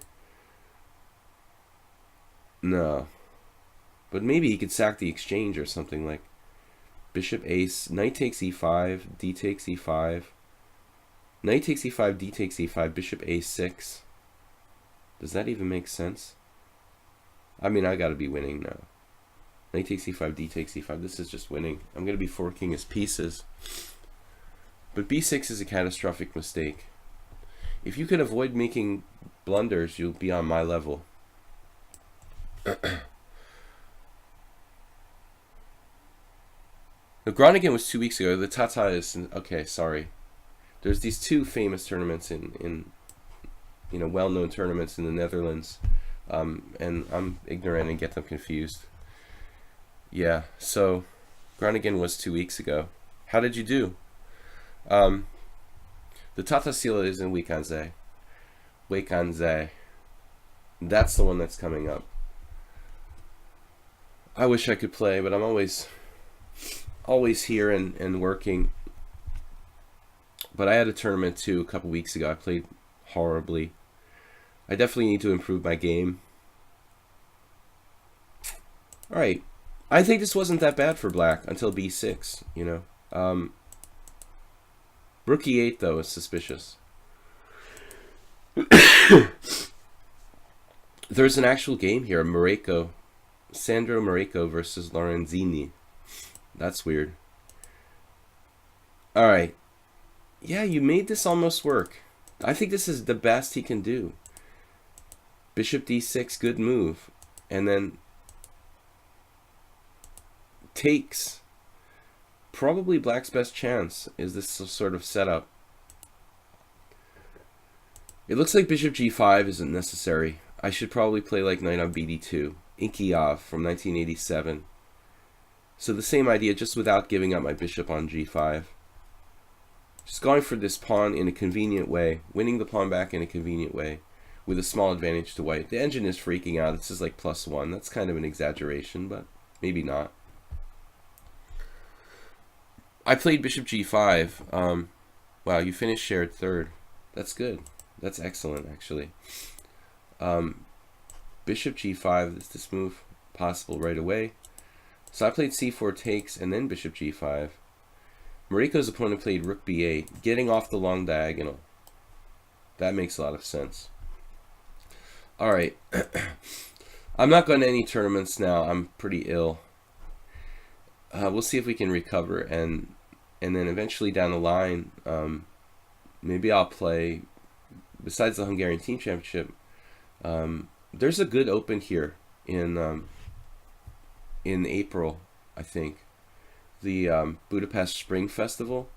Last year it was really strong, and in the past it had been really crap for like a number of years, but the last 2 years it became good again because the sponsorship from, I guess, like this state government or however, they've got good money like supporting the tournament. So if anybody's interested in playing in a strong open, the Budapest Spring Festival is actually becoming quite a good tournament, and hopefully it will stay that way for a while. All right, rated games scanned. No rated games. I already don't like playing rated games when I'm streaming, but with this illness I have now, it's definitely out. Okay, now I'm back down to 2384. It's a disaster. It's so embarrassing, but I haven't been playing any Blitz in the last 3 weeks, other than on the stream. I need to play some fast Blitz. I think I haven't played enough sudden death Blitz like 3-0, 5-0, because my intuition is a little bit slow. I'm constantly talking about how you should play slower games, but I think that I've emphasized this a little too much. There's still a benefit in playing fast chess. I don't like bullet, but I think that 3-0, 5-0, it's actually very good because you really have to trust your intuition, and that's an extremely important thing to stay in touch with. So I think I'm going to play more 5-0, 3-0 type of games in the coming months, because I feel like my reaction time is slow, my tactics are slow. I'm using too much time in my tournament games because I'm not forced to think quickly by playing these slower games on the stream. I never used to play increment Blitz before I started streaming. Playing the tournament in Iceland. Yeah, the problem with the tournament in Iceland is the fact that like there basically is like no limit to how low rated players can play in the open, right? Have they changed that at all? Because I would play, in principle, but I don't want to play like a 1700 player in the first round of a tournament where, you would theoretically hope to like be able to make a GM norm or something like that, I think that's crazy that they had this like one section. I mean, I know that was the tradition, but it's too exaggerated, It's like, it's worse than the US Open. I mean, you can't have like 16, 1700s, and 2600 grandmasters in the same section. It's just kind of nuts. All right. I was thinking h6, but it looks kind of slow. I can play bishop g4. That's arguably the safest approach. I'm not sure if it's the best, though. Yeah, I mean, that was what I noticed about Iceland. That just, there's this only problem with it. Like, everyone says the conditions are awesome, the playing site is awesome, and it's a great tournament, but you're gonna like play like one or two extremely low rated players. So that's the only drawback. Other than that, I've heard really good things about it. Bishop takes f3, giving up my bishop. I'm not really sure that this is the best objectively for black, but it's the simplest. We can eliminate any immediate danger to black's position and take away this triple attack on my pawn on d5. Black should be equal. Winning, however, is another matter. I don't think that black is really much better. I don't usually like to play this kind of symmetrical structure. I don't personally like. I don't personally like symmetrical structures at all in any kind of openings. I never play the exchange variation of the Slav, the exchange variation of the French. I hate it when I'm playing the Petrov and we get a totally symmetrical structure. Alright, we don't have to rush with the exchange on b3, but we should be thoughtful about things like bishop a4.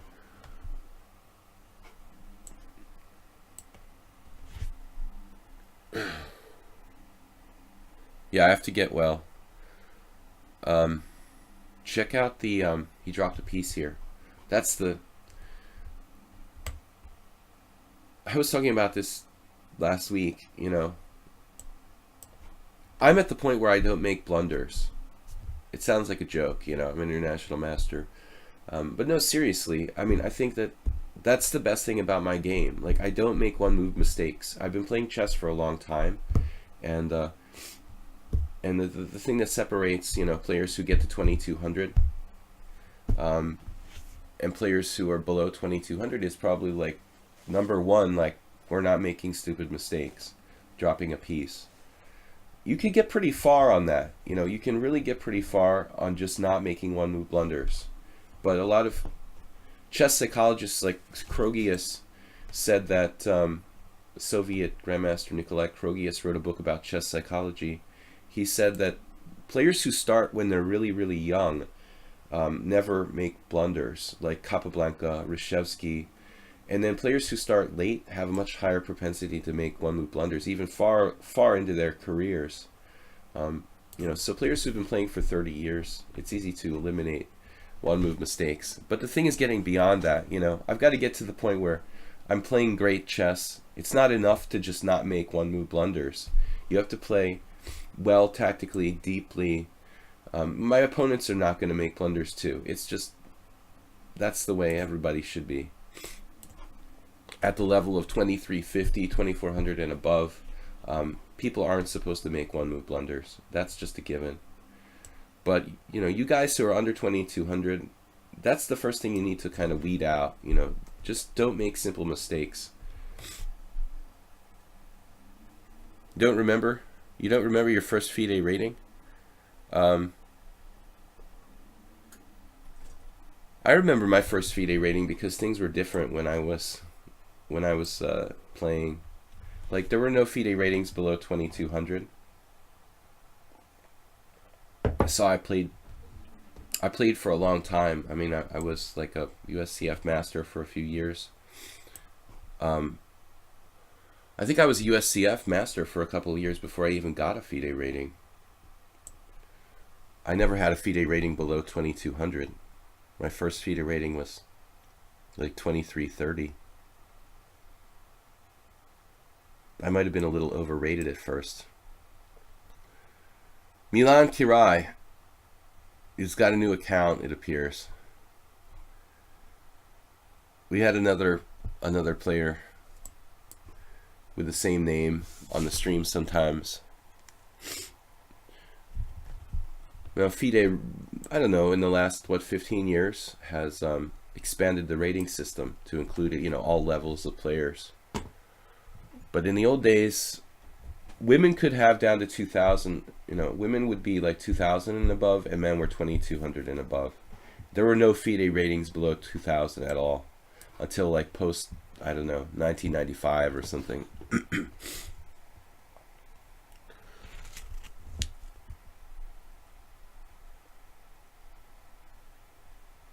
Yeah, I don't want to play anyone who's like 1900, little kids who are like 1900 FIDE. Not good for your rating. Now everyone has a FIDE rating, so you've got to be careful. I had the same game. I'm pretty sure. I don't really play this line with white. I'm just experimenting, but I'm not sure what the best move is even here. A4 or A3. Kind of a tough call. It feels like a cross. It is. I mean, it's a cross between the Slav. I'm giving up the b4 square with this move, potentially. If I play a3, he has... Actually, I should have probably played a3. If I had this do-over, I would... If I had a do-over, a take back, maybe I would play a3 now that I think about it. I prefer not to give him this b4 square as a long-term outpost. When I was playing 1800 plus was only allowed as FIDE rating. Yeah, I mean, I think that's how they started. First they lowered the requirement to 1800, and then they like let the floor down to whatever, you know. They did it like in stages, expanding the rating system. But I kind of didn't play a lot in the last 6 years. So, excuse me guys in advance for coughing and the breaking the microphone, but I'm pretty ill at the moment. Hopefully not for long. Okay, here's the principle. When you have more space, try to avoid exchanges of pieces. Very good principle to keep in mind. This is something like world champion Alekhine would do in the Queen's Gambit. You know, he would often go knight e4 to avoid exchanging pieces on d5.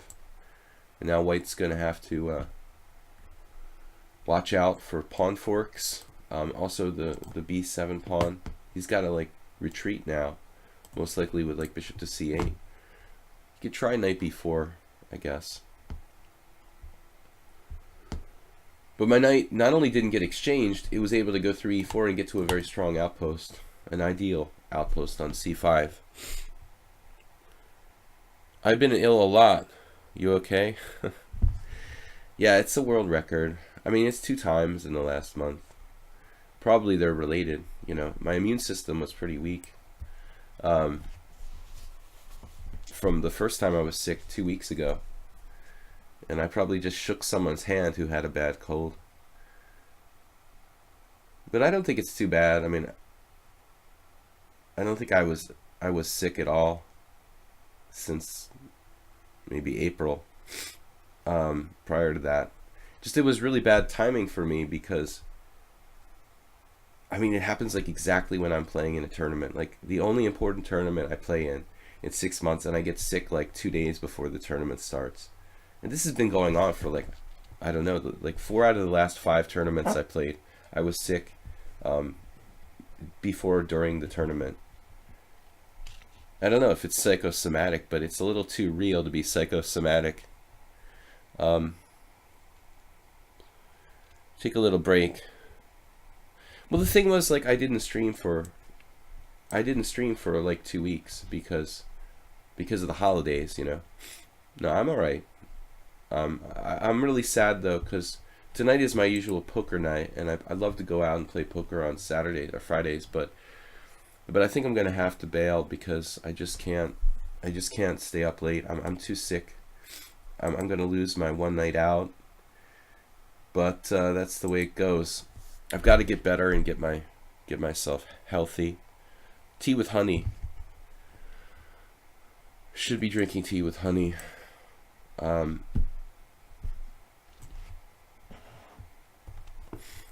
right, Poppets. This guy's pretty strong. 2144. The London system with the immediate bishop f4. It gives me, you know, the ability to play g6. I kind of like the g6 setup. Okay, he's gonna play this way. Now we're gonna transfer to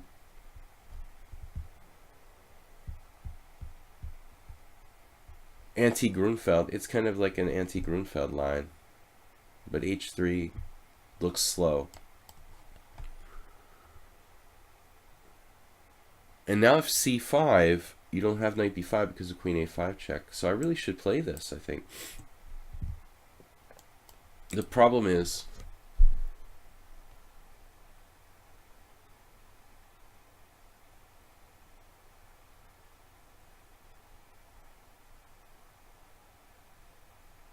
I mean, h3 is just a very slow move.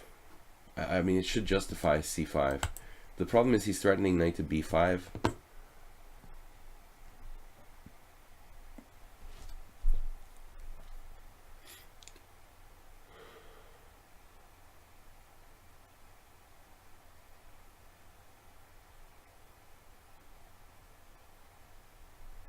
It's It's going to be necessary to do something like knight a6 probably. We can live with that. I think you should take your opportunity to play knight b5 right there, forcing me to play knight a6.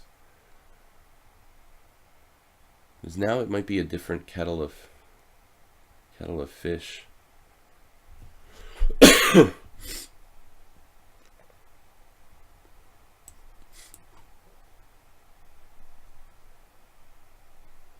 I guess here I could even play knight e8 in a worst case scenario if I'm afraid of an invasion on c7. Take it easy, Tricks. Mega dosing, but I take vitamin C every day. It doesn't seem to matter. I don't know. Nothing wrong with me. Everybody gets a cold from time to time. This is my turn. Bishop e2. If I didn't get a cold once or twice a year, I guess that would be strange. Alright. Bishop e2. It's just a passive. It's kind of passive now for white. I like my position. Got our knight to a good square. Poppets missed his chances to play aggressively with knight b5. You know, I think now it's getting to be a little too late. It's not even like a threat anymore. But nevertheless, it's still a fairly solid position. I've been playing this type of setup with white that I'm doing here with an extra move in hand a lot. I mean, in the normal London system, his knight's on d2. You know, he's playing like c3. It's a totally different position, basically. Right. Keeping the tension, theoretically, looks like the right thing to do. There's a temptation, and it's very human, you know, to like always like give up the tension, but usually the best move is keeping the tension somehow. Here we must exchange, we must consider exchanging on e5.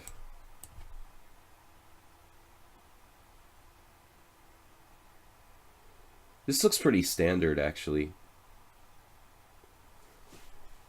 It's probably equal. Looks like I lost against Poppets. I don't remember this. I just pushed it out of my memory. He's got a decent score. I think that's talking about what we were talking about today. Oh, maybe that's normal. I don't know. He's 200 points lower. It should be a little more because I'm a little bit higher than 23, 25. I mean, another question is, what is the difference between lichess ratings and FIDE ratings? You know, how much? Because I'm thinking like the deflation is becoming.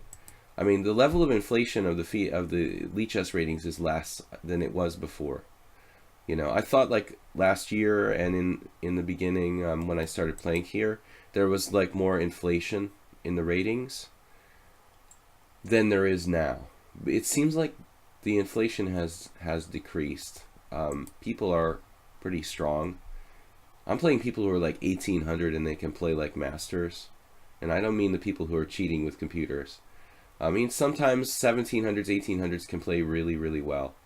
It just seems like the ratings aren't that inflated on lichess as they were at one point, even in a relatively short span of time. And okay, it's a weird system. I mean, there are definitely exploits. You could play like your friend a whole bunch of games and jack up your rating. Hopefully, like they'll catch you if you do that, but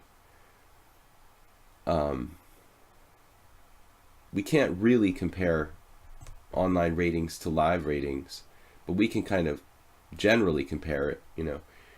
And I think that lichess ratings probably are about 100 points, you know, lower than or higher than like FIDE ratings in general. Not in Nefedov's case. Nefedov is actually massively underrated. You know, Nefedov, you don't have a FIDE rating, Nefedov, do you? You're 17 something here, but I think you're, you know, 162 BCF. Is that what I saw? And I'm just thinking about comparing the ratings. Okay, Blitz and classical chess are different things. A4 is an interesting move. Should I play like A6? Just kind of trying to keep all the squares controlled. I guess we'll go like knight d7, try to challenge his knight on e5. It's reminiscent of like a fianchetto Grunfeld. I am real, if that's what you imply. I know that you're real. I'm just saying, I thought there was a good chance you might actually have a FIDE rating. I think you would be 1900 plus FIDE. And that is what I'm talking about, like comparing the ratings. So if someone is 1900 FIDE, what would their lichess rating? If they're 1900 FIDE, what should their lichess rating be?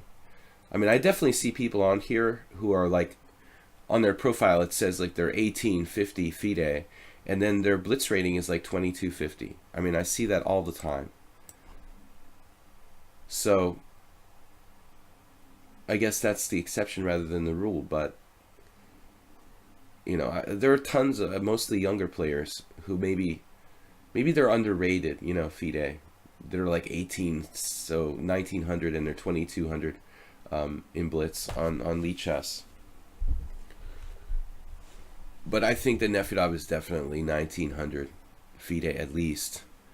So you should be, if you're 1900 FIDE, you should be, like I said, you should be at least 2000 on lichess.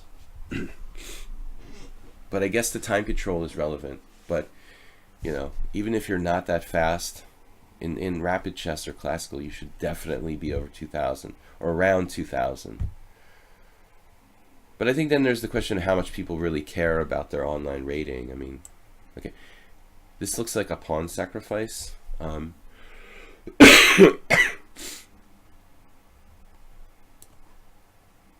It's only a doubled pawn. On the other hand, you know, it might be stuck there on a5 and difficult to call this really an extra pawn. But it's also difficult for him to pick it up, you know, without letting something else fall.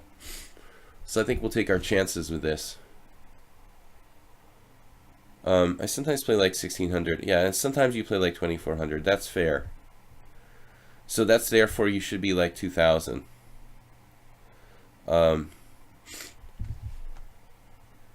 really, Nefedov, just you as an example, because we were discussing this before, you should be about 2000 on lichess, but you just probably don't care that much about your online rating. I don't care that much either. I mean, I'm 23, 25. I should be higher, but it's, you know, I have more important things to worry about than my online chess rating. Okay, Queen B6. Some players are much more, you know, egocentric about their ratings. My FIDE rating sucks too. You know, I lost like 17 points last supplement, which is an absolute abomination. You know, now I'm the lowest I've been in like a year or something. I was almost getting back to 2400, and now I'm back down to like 2363 or something. There's no way that I'm not better than that. I know a lot of people who are really weak who are like 2360. Yeah, I mean, etiquette, I think that it was around 200 points, but my other point is in this discussion that I think that the inflation on lichess ratings has gone down a little bit. I'd say 100 points on average rather than 200 points. But of course it depends. You can't make an absolute comparison. You can make an estimation though. Okay, so we're up a pawn. We got him tied down to d4. It's all good, but it's hard to make progress. It's a little hard for me to make progress. I can't grab the pawn. My bishop's sort of bad this bishop on c6.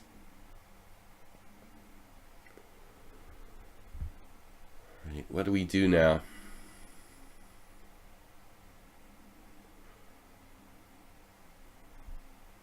This is the kind of position where my teammate Min Hoin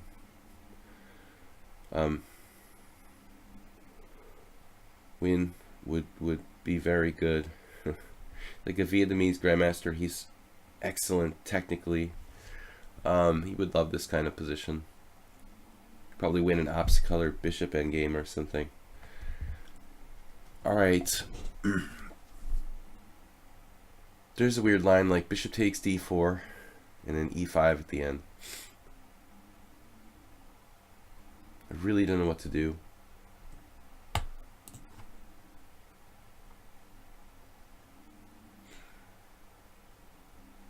I'm choosing this rook. Okay, he doesn't know what to do. That's why he's going with this kind of caveman approach there. Bishop b5 maybe. Hey, that's a good move. Watch out for piece sacrifices. Jeez. Should calculate this stuff. I'm just assuming he can't sack a piece for 2 pawns, but maybe he can.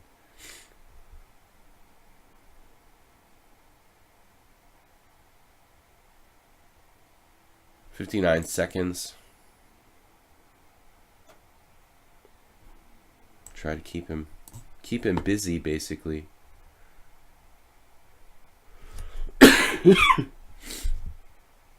Keep him tied down. That was an interesting sacrifice. But like most people, I don't think that, most players are comfortable making sacrifices without a lot of time in a position that's otherwise, not compromised. I mean, it doesn't seem like the kind of situation where white has to panic because he's down a double pawn, But still, there's a level of comfort where you kind of have to freak out at some point if you're not comfortable with your position. There it is. Well, I have rook takes d4. I don't know about that.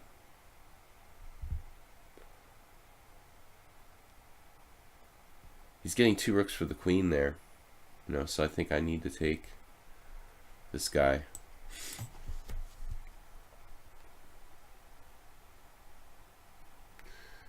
Need to try to calmly refute his combination.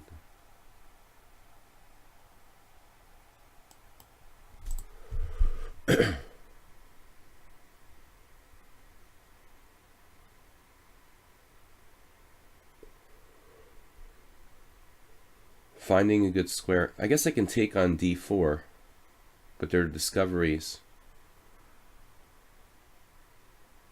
Queen e1 or queen e2 could be played. I hope this is okay.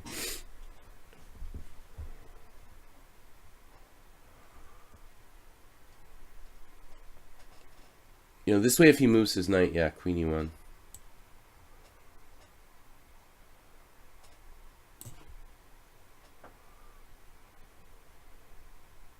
If he moves his knight, his bishop will be hanging on f4. That's kind of the main point here. But I am dropping a piece there on knight e7 check, no? Not that clear. No, d7 was protected. Okay. Man.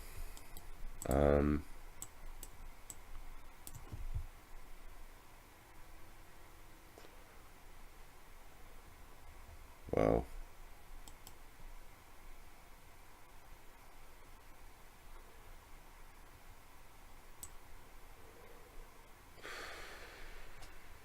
What am I doing here? Bishop d4 check?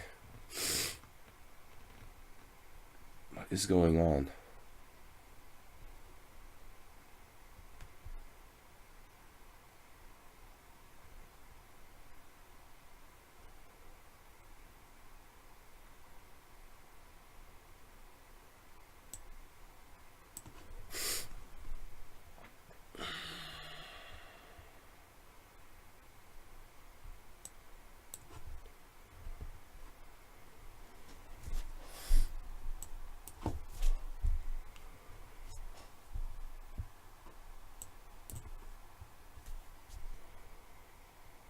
What?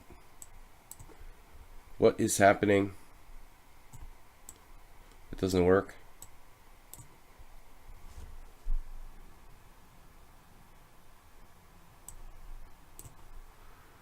Man, that was kind of scary.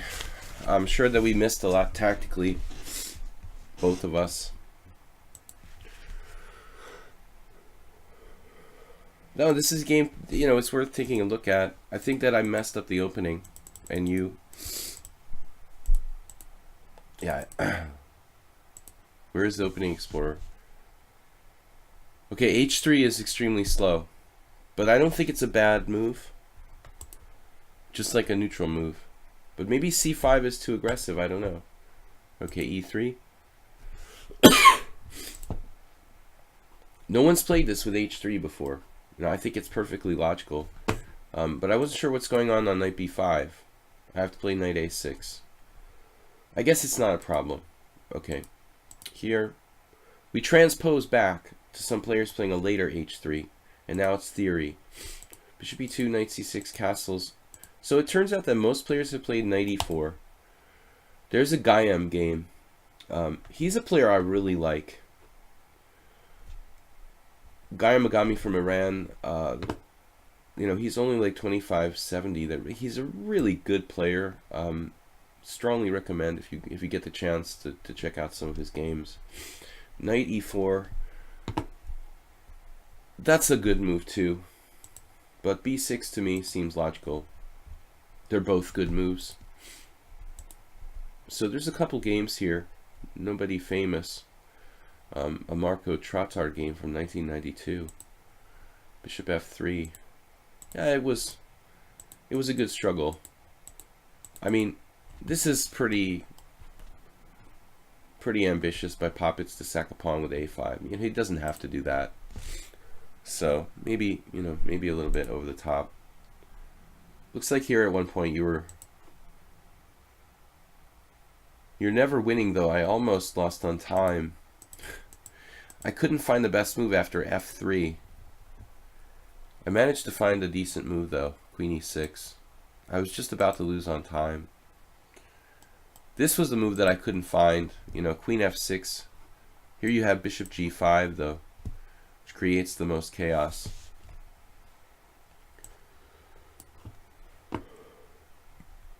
This is not that 100% clear. Alright. Wow, we got so many challenges. I'm sorry guys, I can't play everyone.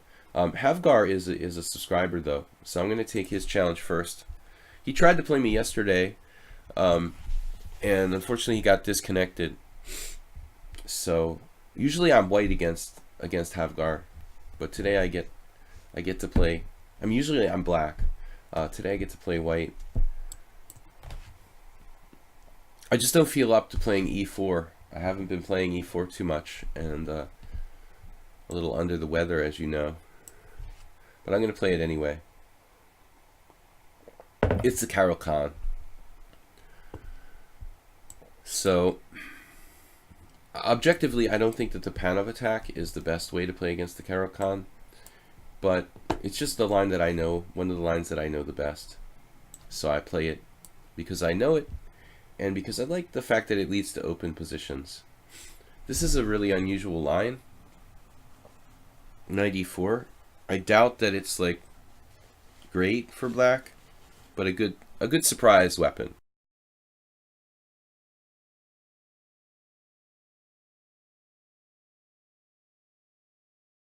Okay, I muted the mic, guys, so you don't want to hear me blowing my horn here. Knight e4. Alright, so we're taking and we're playing, you know, h4, I guess. I don't think I've ever played this line in a game. I just looked at it once. He can also take on c3 and take the pawn back.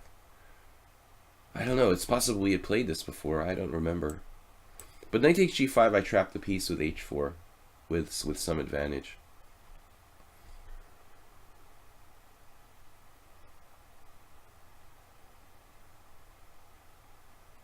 I mean, strategically, I like this for black. You've got a better structure, and your development is not so bad.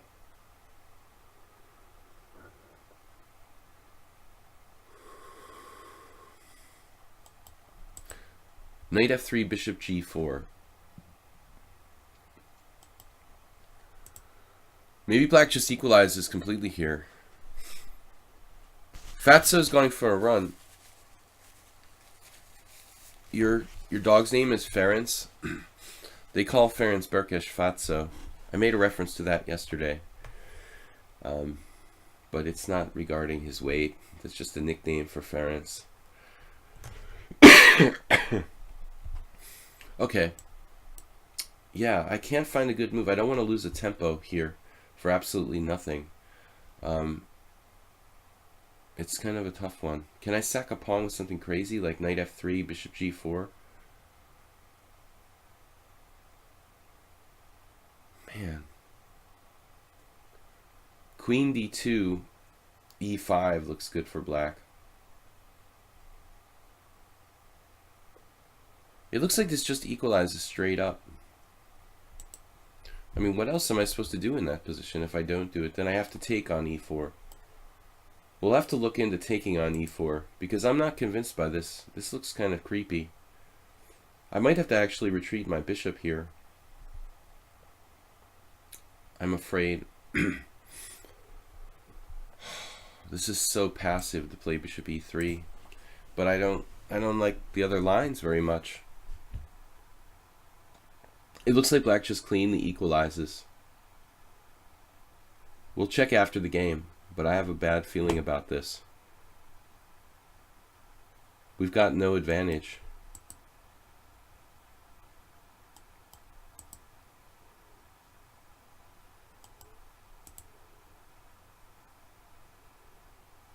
That's just a bad sign, pulling this guy back. e5 is absolutely mandatory. Okay, there's other ways you could play, but I think this is clearly the best move when black has the least equality. Taking on e5 may be playable.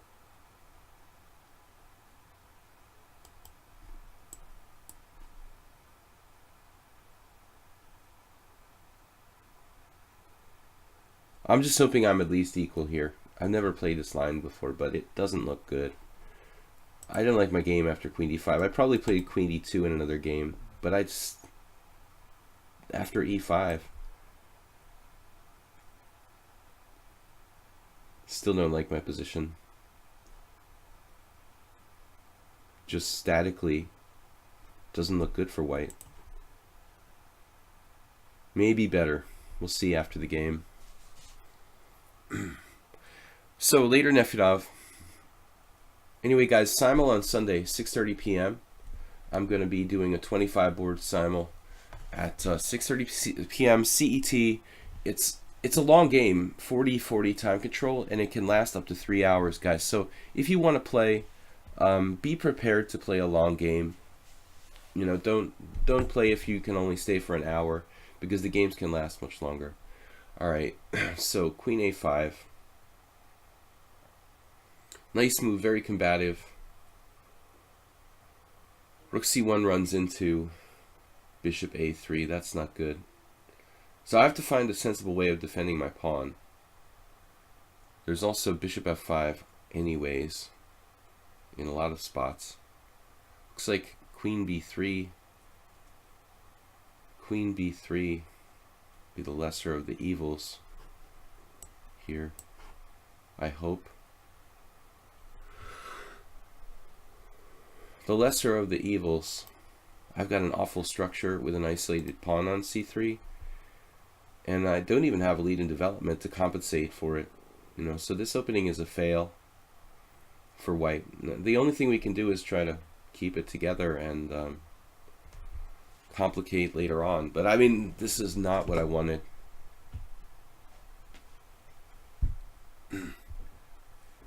What's that?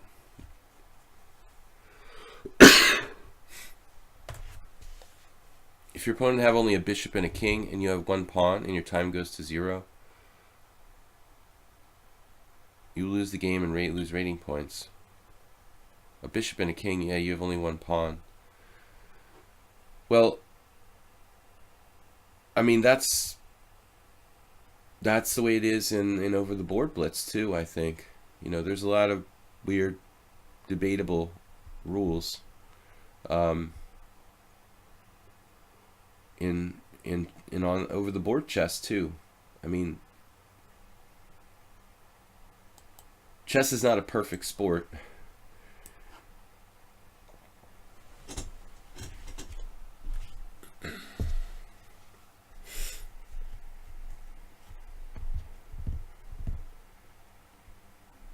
There's so you can like construct a mate, right? With a pawn on the board. You can construct some weird mate, maybe. That's the thing, the argument for that rule. Obviously, no one could ever force you into checkmate, but isn't there some way you could create a mating position, theoretically?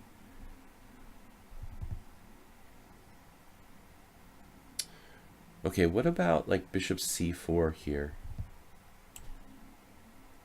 That's a strange move. It seems more natural to play like bishop e2.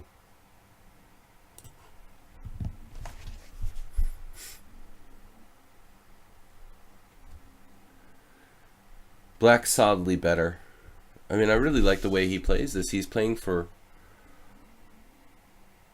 the win, not taking the pawn back right away. I mean, he could have taken the pawn back right away, and he just keeps like complicating. Actually, I could be in trouble now. So this bishop e2 was a blunder. I knew I should have played bishop c4.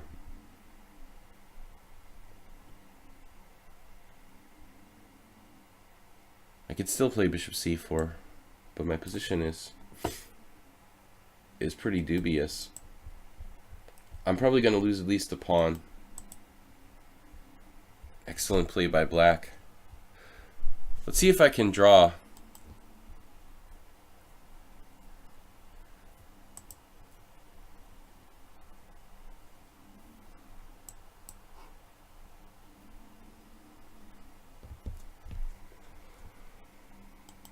The best result I can hope for realistically here is a draw. Competent opponent, clearly worse position with a bad structure, and no complications. You know, how do I expect to beat someone who's 200 points lower than me in a position where I'm just statically worse, and there just aren't that many pieces on the board? A draw has got to be the best I can hope for. Castles, knight takes e5. And we're just trying to hang on.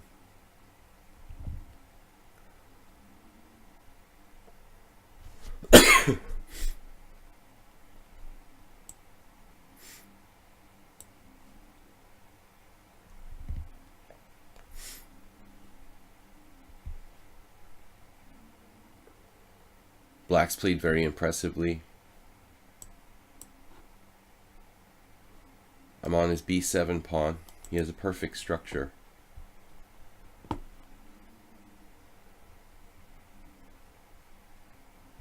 My a pawn's also paralyzed by his perfectly placed queen.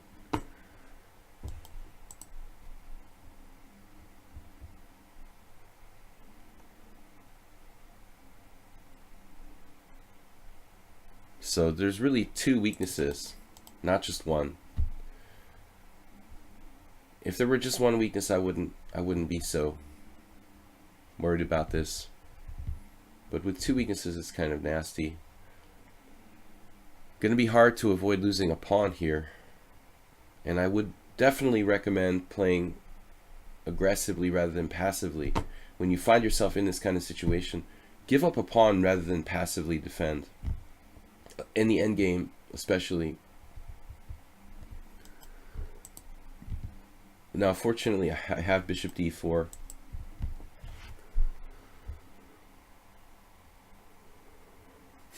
But it's very likely difficult for me here to make progress.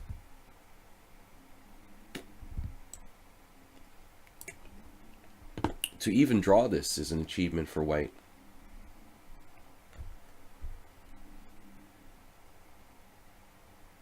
And we've got to both watch the back rank mate as well. I would say Havgar played the game perfectly. And he's still got excellent winning chances. This is also a perfect move. So far perfect. He's still not winning, but he's clearly better.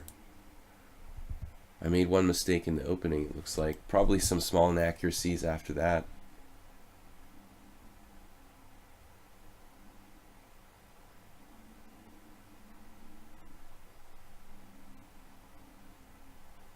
Basically, I have two weaknesses.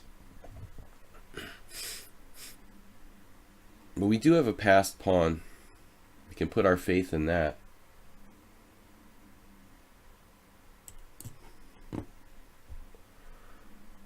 I just don't want to get mated on the back rank, and we're going to try to do something with our passed pawn. Maybe I can play like h4, h5, h6 and generate some play in a heavy piece ending against his king, although he'll probably just play h6. We'll see what he does, but he'll probably just play h6 at some point. Black is clearly better, but I can't say winning yet.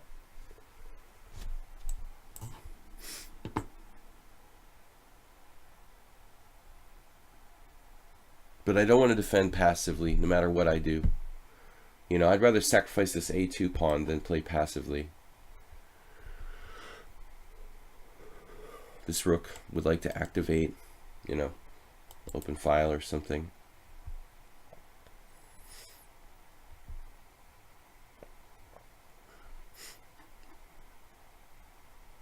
Rook fd1, rook on a to d1. Yeah, screw it. I'm not going to defend this position passively. He played h6. Maybe like rook e1. I blundered a pawn.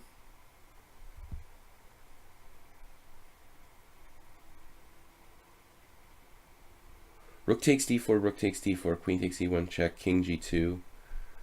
And, okay, I'm a pawn down in a heavy piece ending. This is a mistake. He had rook takes d4. You know, now I'm not sure I'm that much worse.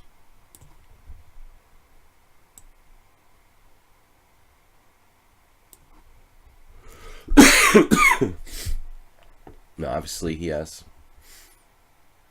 the queenside duo, but I have a strong passed pawn, so maybe I can save the game somehow.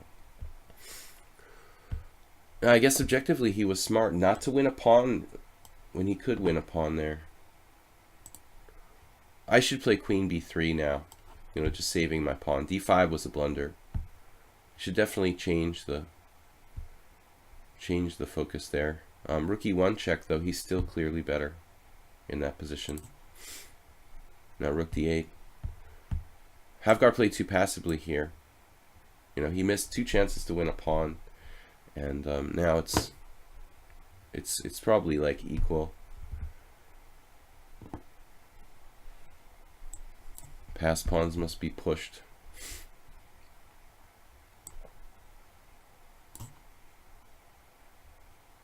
He could theoretically even lose.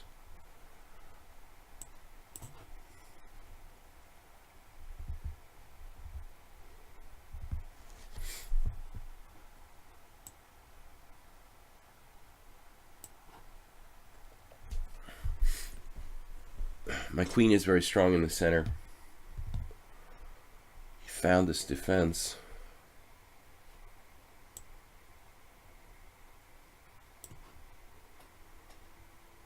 No, he's probably saving the game somehow. I don't know that I'm winning.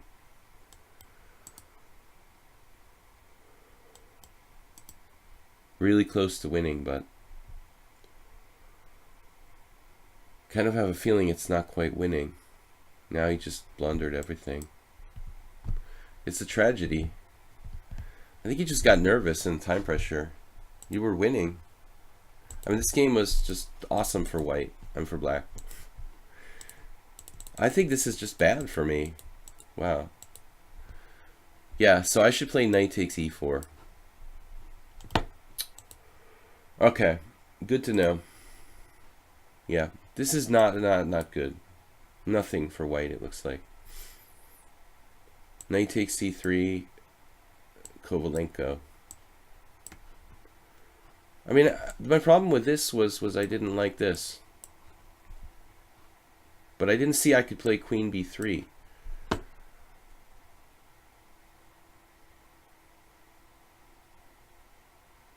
I missed this point. Bishop takes f3, g takes f3. Queen takes f3, queen takes b7. Wow, rook g1. I think I might have even looked at that. So that's interesting. So it's not so bad for white. Okay, guys, last game for today. If I don't have a subscriber, I'm gonna play Miko. I gotta go. I've got a lot of work today. We're gonna be back on Sunday with the simul, 6:30 p.m. CET. Thanks, Soltigo, for moderating. Yeah, he should have been winning. He could have played queen takes a2 near the end with great winning chances for black. I have a passed pawn, but he has two connected passed pawns. I don't think I should allow that. But if I had played queen b3, he had rook e1 check, which is also better for black. Our one e4 game for the day today. Yeah, you were totally winning. I mean, not totally, but very close to winning. Even the queen, that ending, the last chance with rook e1 check or queen takes a2. Excellent chances. So Miko s89.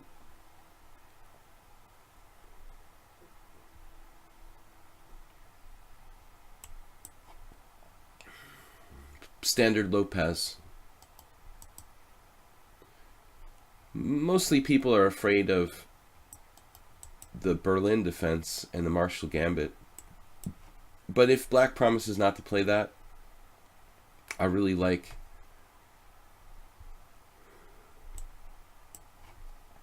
I'm going to play d3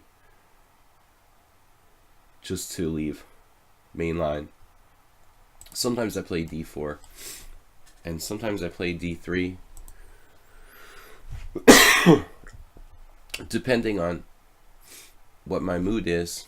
But I think the d3 is more complex, you know. If you want to beat lower rated players, you're probably better off leading them into a position that they don't know as well. And it's not necessarily about playing the best move. It's about like putting your opponent in situations they don't feel as comfortable. You know, so we're just gonna play this. This is not as good as d4, but Smyslov played like d3 with white.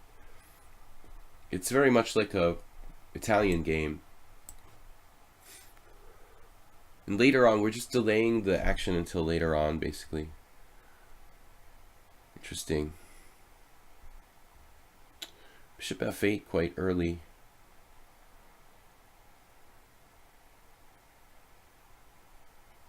Wonder what I should do here.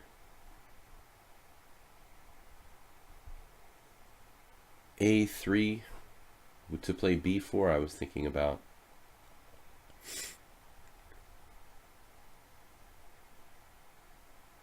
Knight g3 is a good move.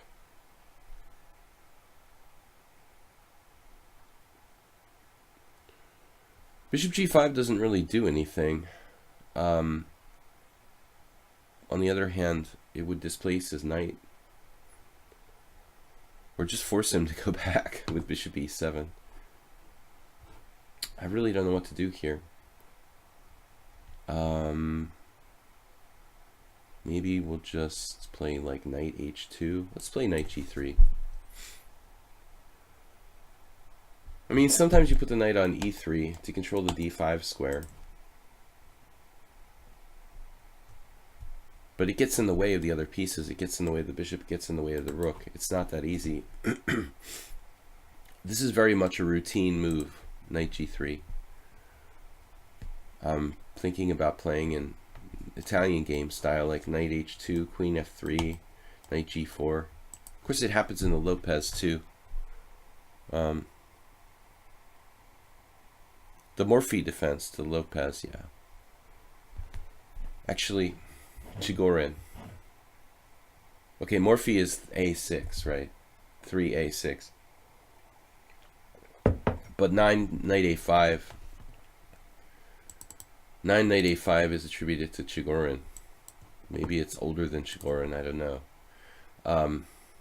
Okay, h6 looks like it's weakening, but it's a standard plan. You know, he'll put the bishop on g7 later on.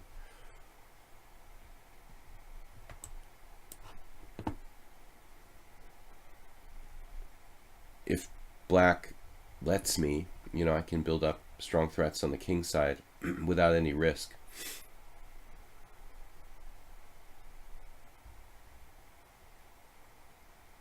In a sense, this is kind of a weird way of trying to control d5. We're taking our f3 knight and we're going to drag it through g4 and, you know, indirectly control the d5 square. I guess in that sense I'd rather have my knight on e3 though. That way I can directly control d5 and maybe even put a knight on d5. But here on h2 we can go to g4. This knight can go to f5 obviously. He played knight c6, getting his knight off the side of the board, but I don't know what he's up to other than that. Here, I'm threatening bishop takes h6. A little under the weather, so I'm going to rest this weekend other than the simul on Sunday. And I'll see you guys then. 6:30 p.m. CET, 25 board simul. Yeah, this is a standard maneuvering game for this type of line. Absolutely. But it looks like Miko's dropping a pawn here. Bishop takes h6. How much counterplay does he have with the c3 point? I think his king side is very much compromised. So, I mean, this might get weak, but we can live with that. I mean, hell, I can even retreat my knight back to e2 to defend the c3 pawn if I have to. It's not even a c3 pawn, but in some lines like take, queen a5. If he takes that pawn, I lose control of d4, and then knights are coming into d4, and bad things start happening. You know, I don't want that to fall, that pawn on c3.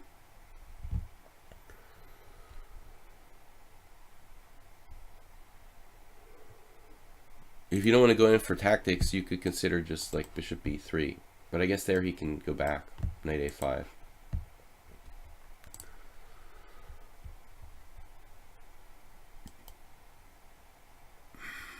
This is a situation where he might be better off not taking that, you know, because then his pawns are split up.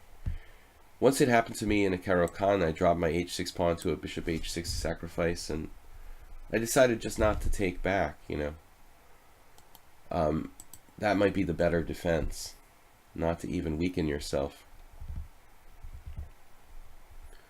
Now there are a lot of weak squares around the black king side.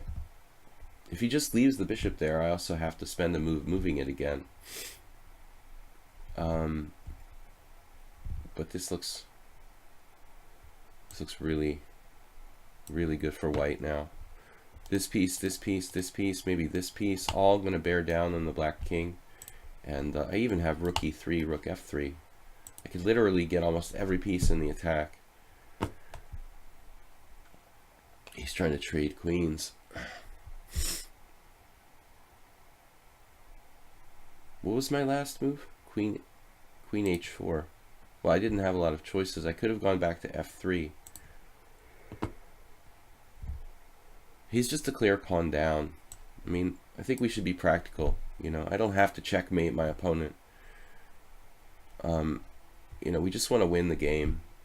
And some people get too hung up on being really macho and I have to win by direct attack.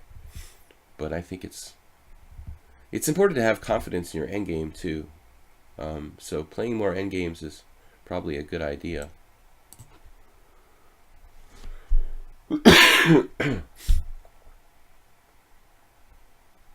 Now, some people might say, oh wow, opposite colored bishops, but there are a lot of pieces on the board. So I'm not convinced that he's going to be saved by opposite colored bishops here. That's only the case if there's no other heavy pieces on the board.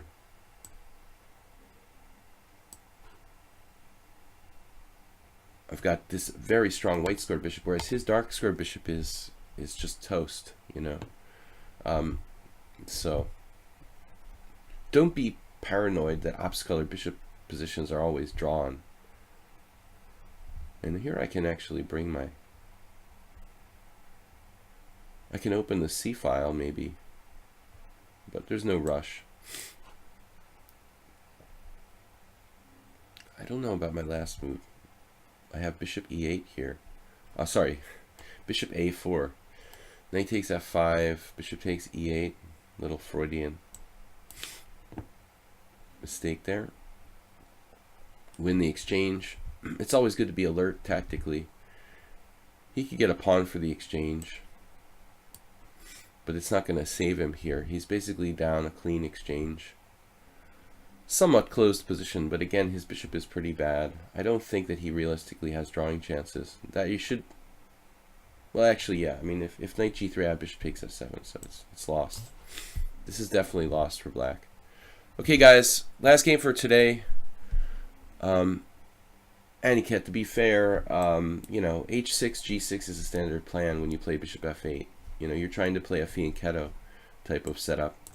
It's just that he, you know, didn't calculate the right moment.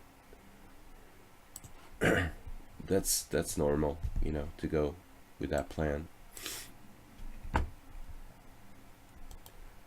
He just didn't see bishop takes h6. He has to prepare h6, g6, bishop g7 slowly in the right order of moves, if it's possible. Now, you don't always go bishop g7. Now here I want to like minimize his counterplay. If I take on a6, maybe he gets the open file. I don't know. We'll just precautionary move, and I can also just exchange rooks. So it's lost for black. Let's see at the opening. We've got a minute or two here. I'm just going to trade. Again, a practical approach. When you have like blitz games particularly, is this even a good move? In blitz games particularly, like, don't leave the pieces on the board. You know, when you can simplify into a much more easy situation. You know, I'm not going to like take a pawn when I could trade rooks. I'm already up enough material to win, so I don't need to win every single pawn I can possibly win. And then I just eliminate the chance of me making a mistake. I was just curious about the opening after d3. You know, if you look, 8,000 games with d4, 177 with d3. Actually, probably more, but they're not in here. Leonid Yudasin against Holmov. And Yudasin is actually perfect for this because he also does like e4, knight f3, bishop c4 against maybe that's why he plays that against the Spanish. Against the Sicilian. So bishop g5 here looks like it is a good move. I would think black would just go back, you know, no joke. But the other players, Holmov played knight d7, which is also playable. But maybe white made a small gain there. Leonid took out... Okay, Ratmir was pretty old even back in 1998. But, so we're back in theory here, weirdly enough. h6 transposes to Polgar Ivanchuk, and Zijun versus Ivanchuk. So nobody criticized my opponent for playing h6. If Chucky can do it, it must be a good move. And nobody's played my move of knight h2. Oh no, they have. Okay. Bela Lengel. Losing. We lost Bela Lengel last year. This is Lengel versus Kallio. They must have stuck Bela in a GM tournament or something in 2002. Heikki. b4 is just a blunder, you know. So Kallio here played queen d8. The interesting thing about this is that Lengel Bela is actually an expert on the black side of the Lopez, or he was before his death last year. So he ought to know how to play with white a little bit. No doubt he didn't lose because of the opening against Kallio. Heikki just is a stronger player, or was at that point for sure. Queen d8, defending f6, and you're all right. All right, guys, we are going to be back on Sunday. Thanks for joining me. Check out the YouTube channel, Video Chess Training on YouTube. Please subscribe on Twitch if you enjoyed the channel, if you got something out of it. Please support us trying to do this every day. Every little bit helps. So I'm streaming 6 days a week, Monday, Wednesday, Friday, Tuesday and Thursday evenings, and then Sunday simul in the evening. I will see you guys later. Thanks, Soltigo. Thanks to everyone who subscribed, Marius and others. I will see you guys hopefully on Sunday. Bye-bye.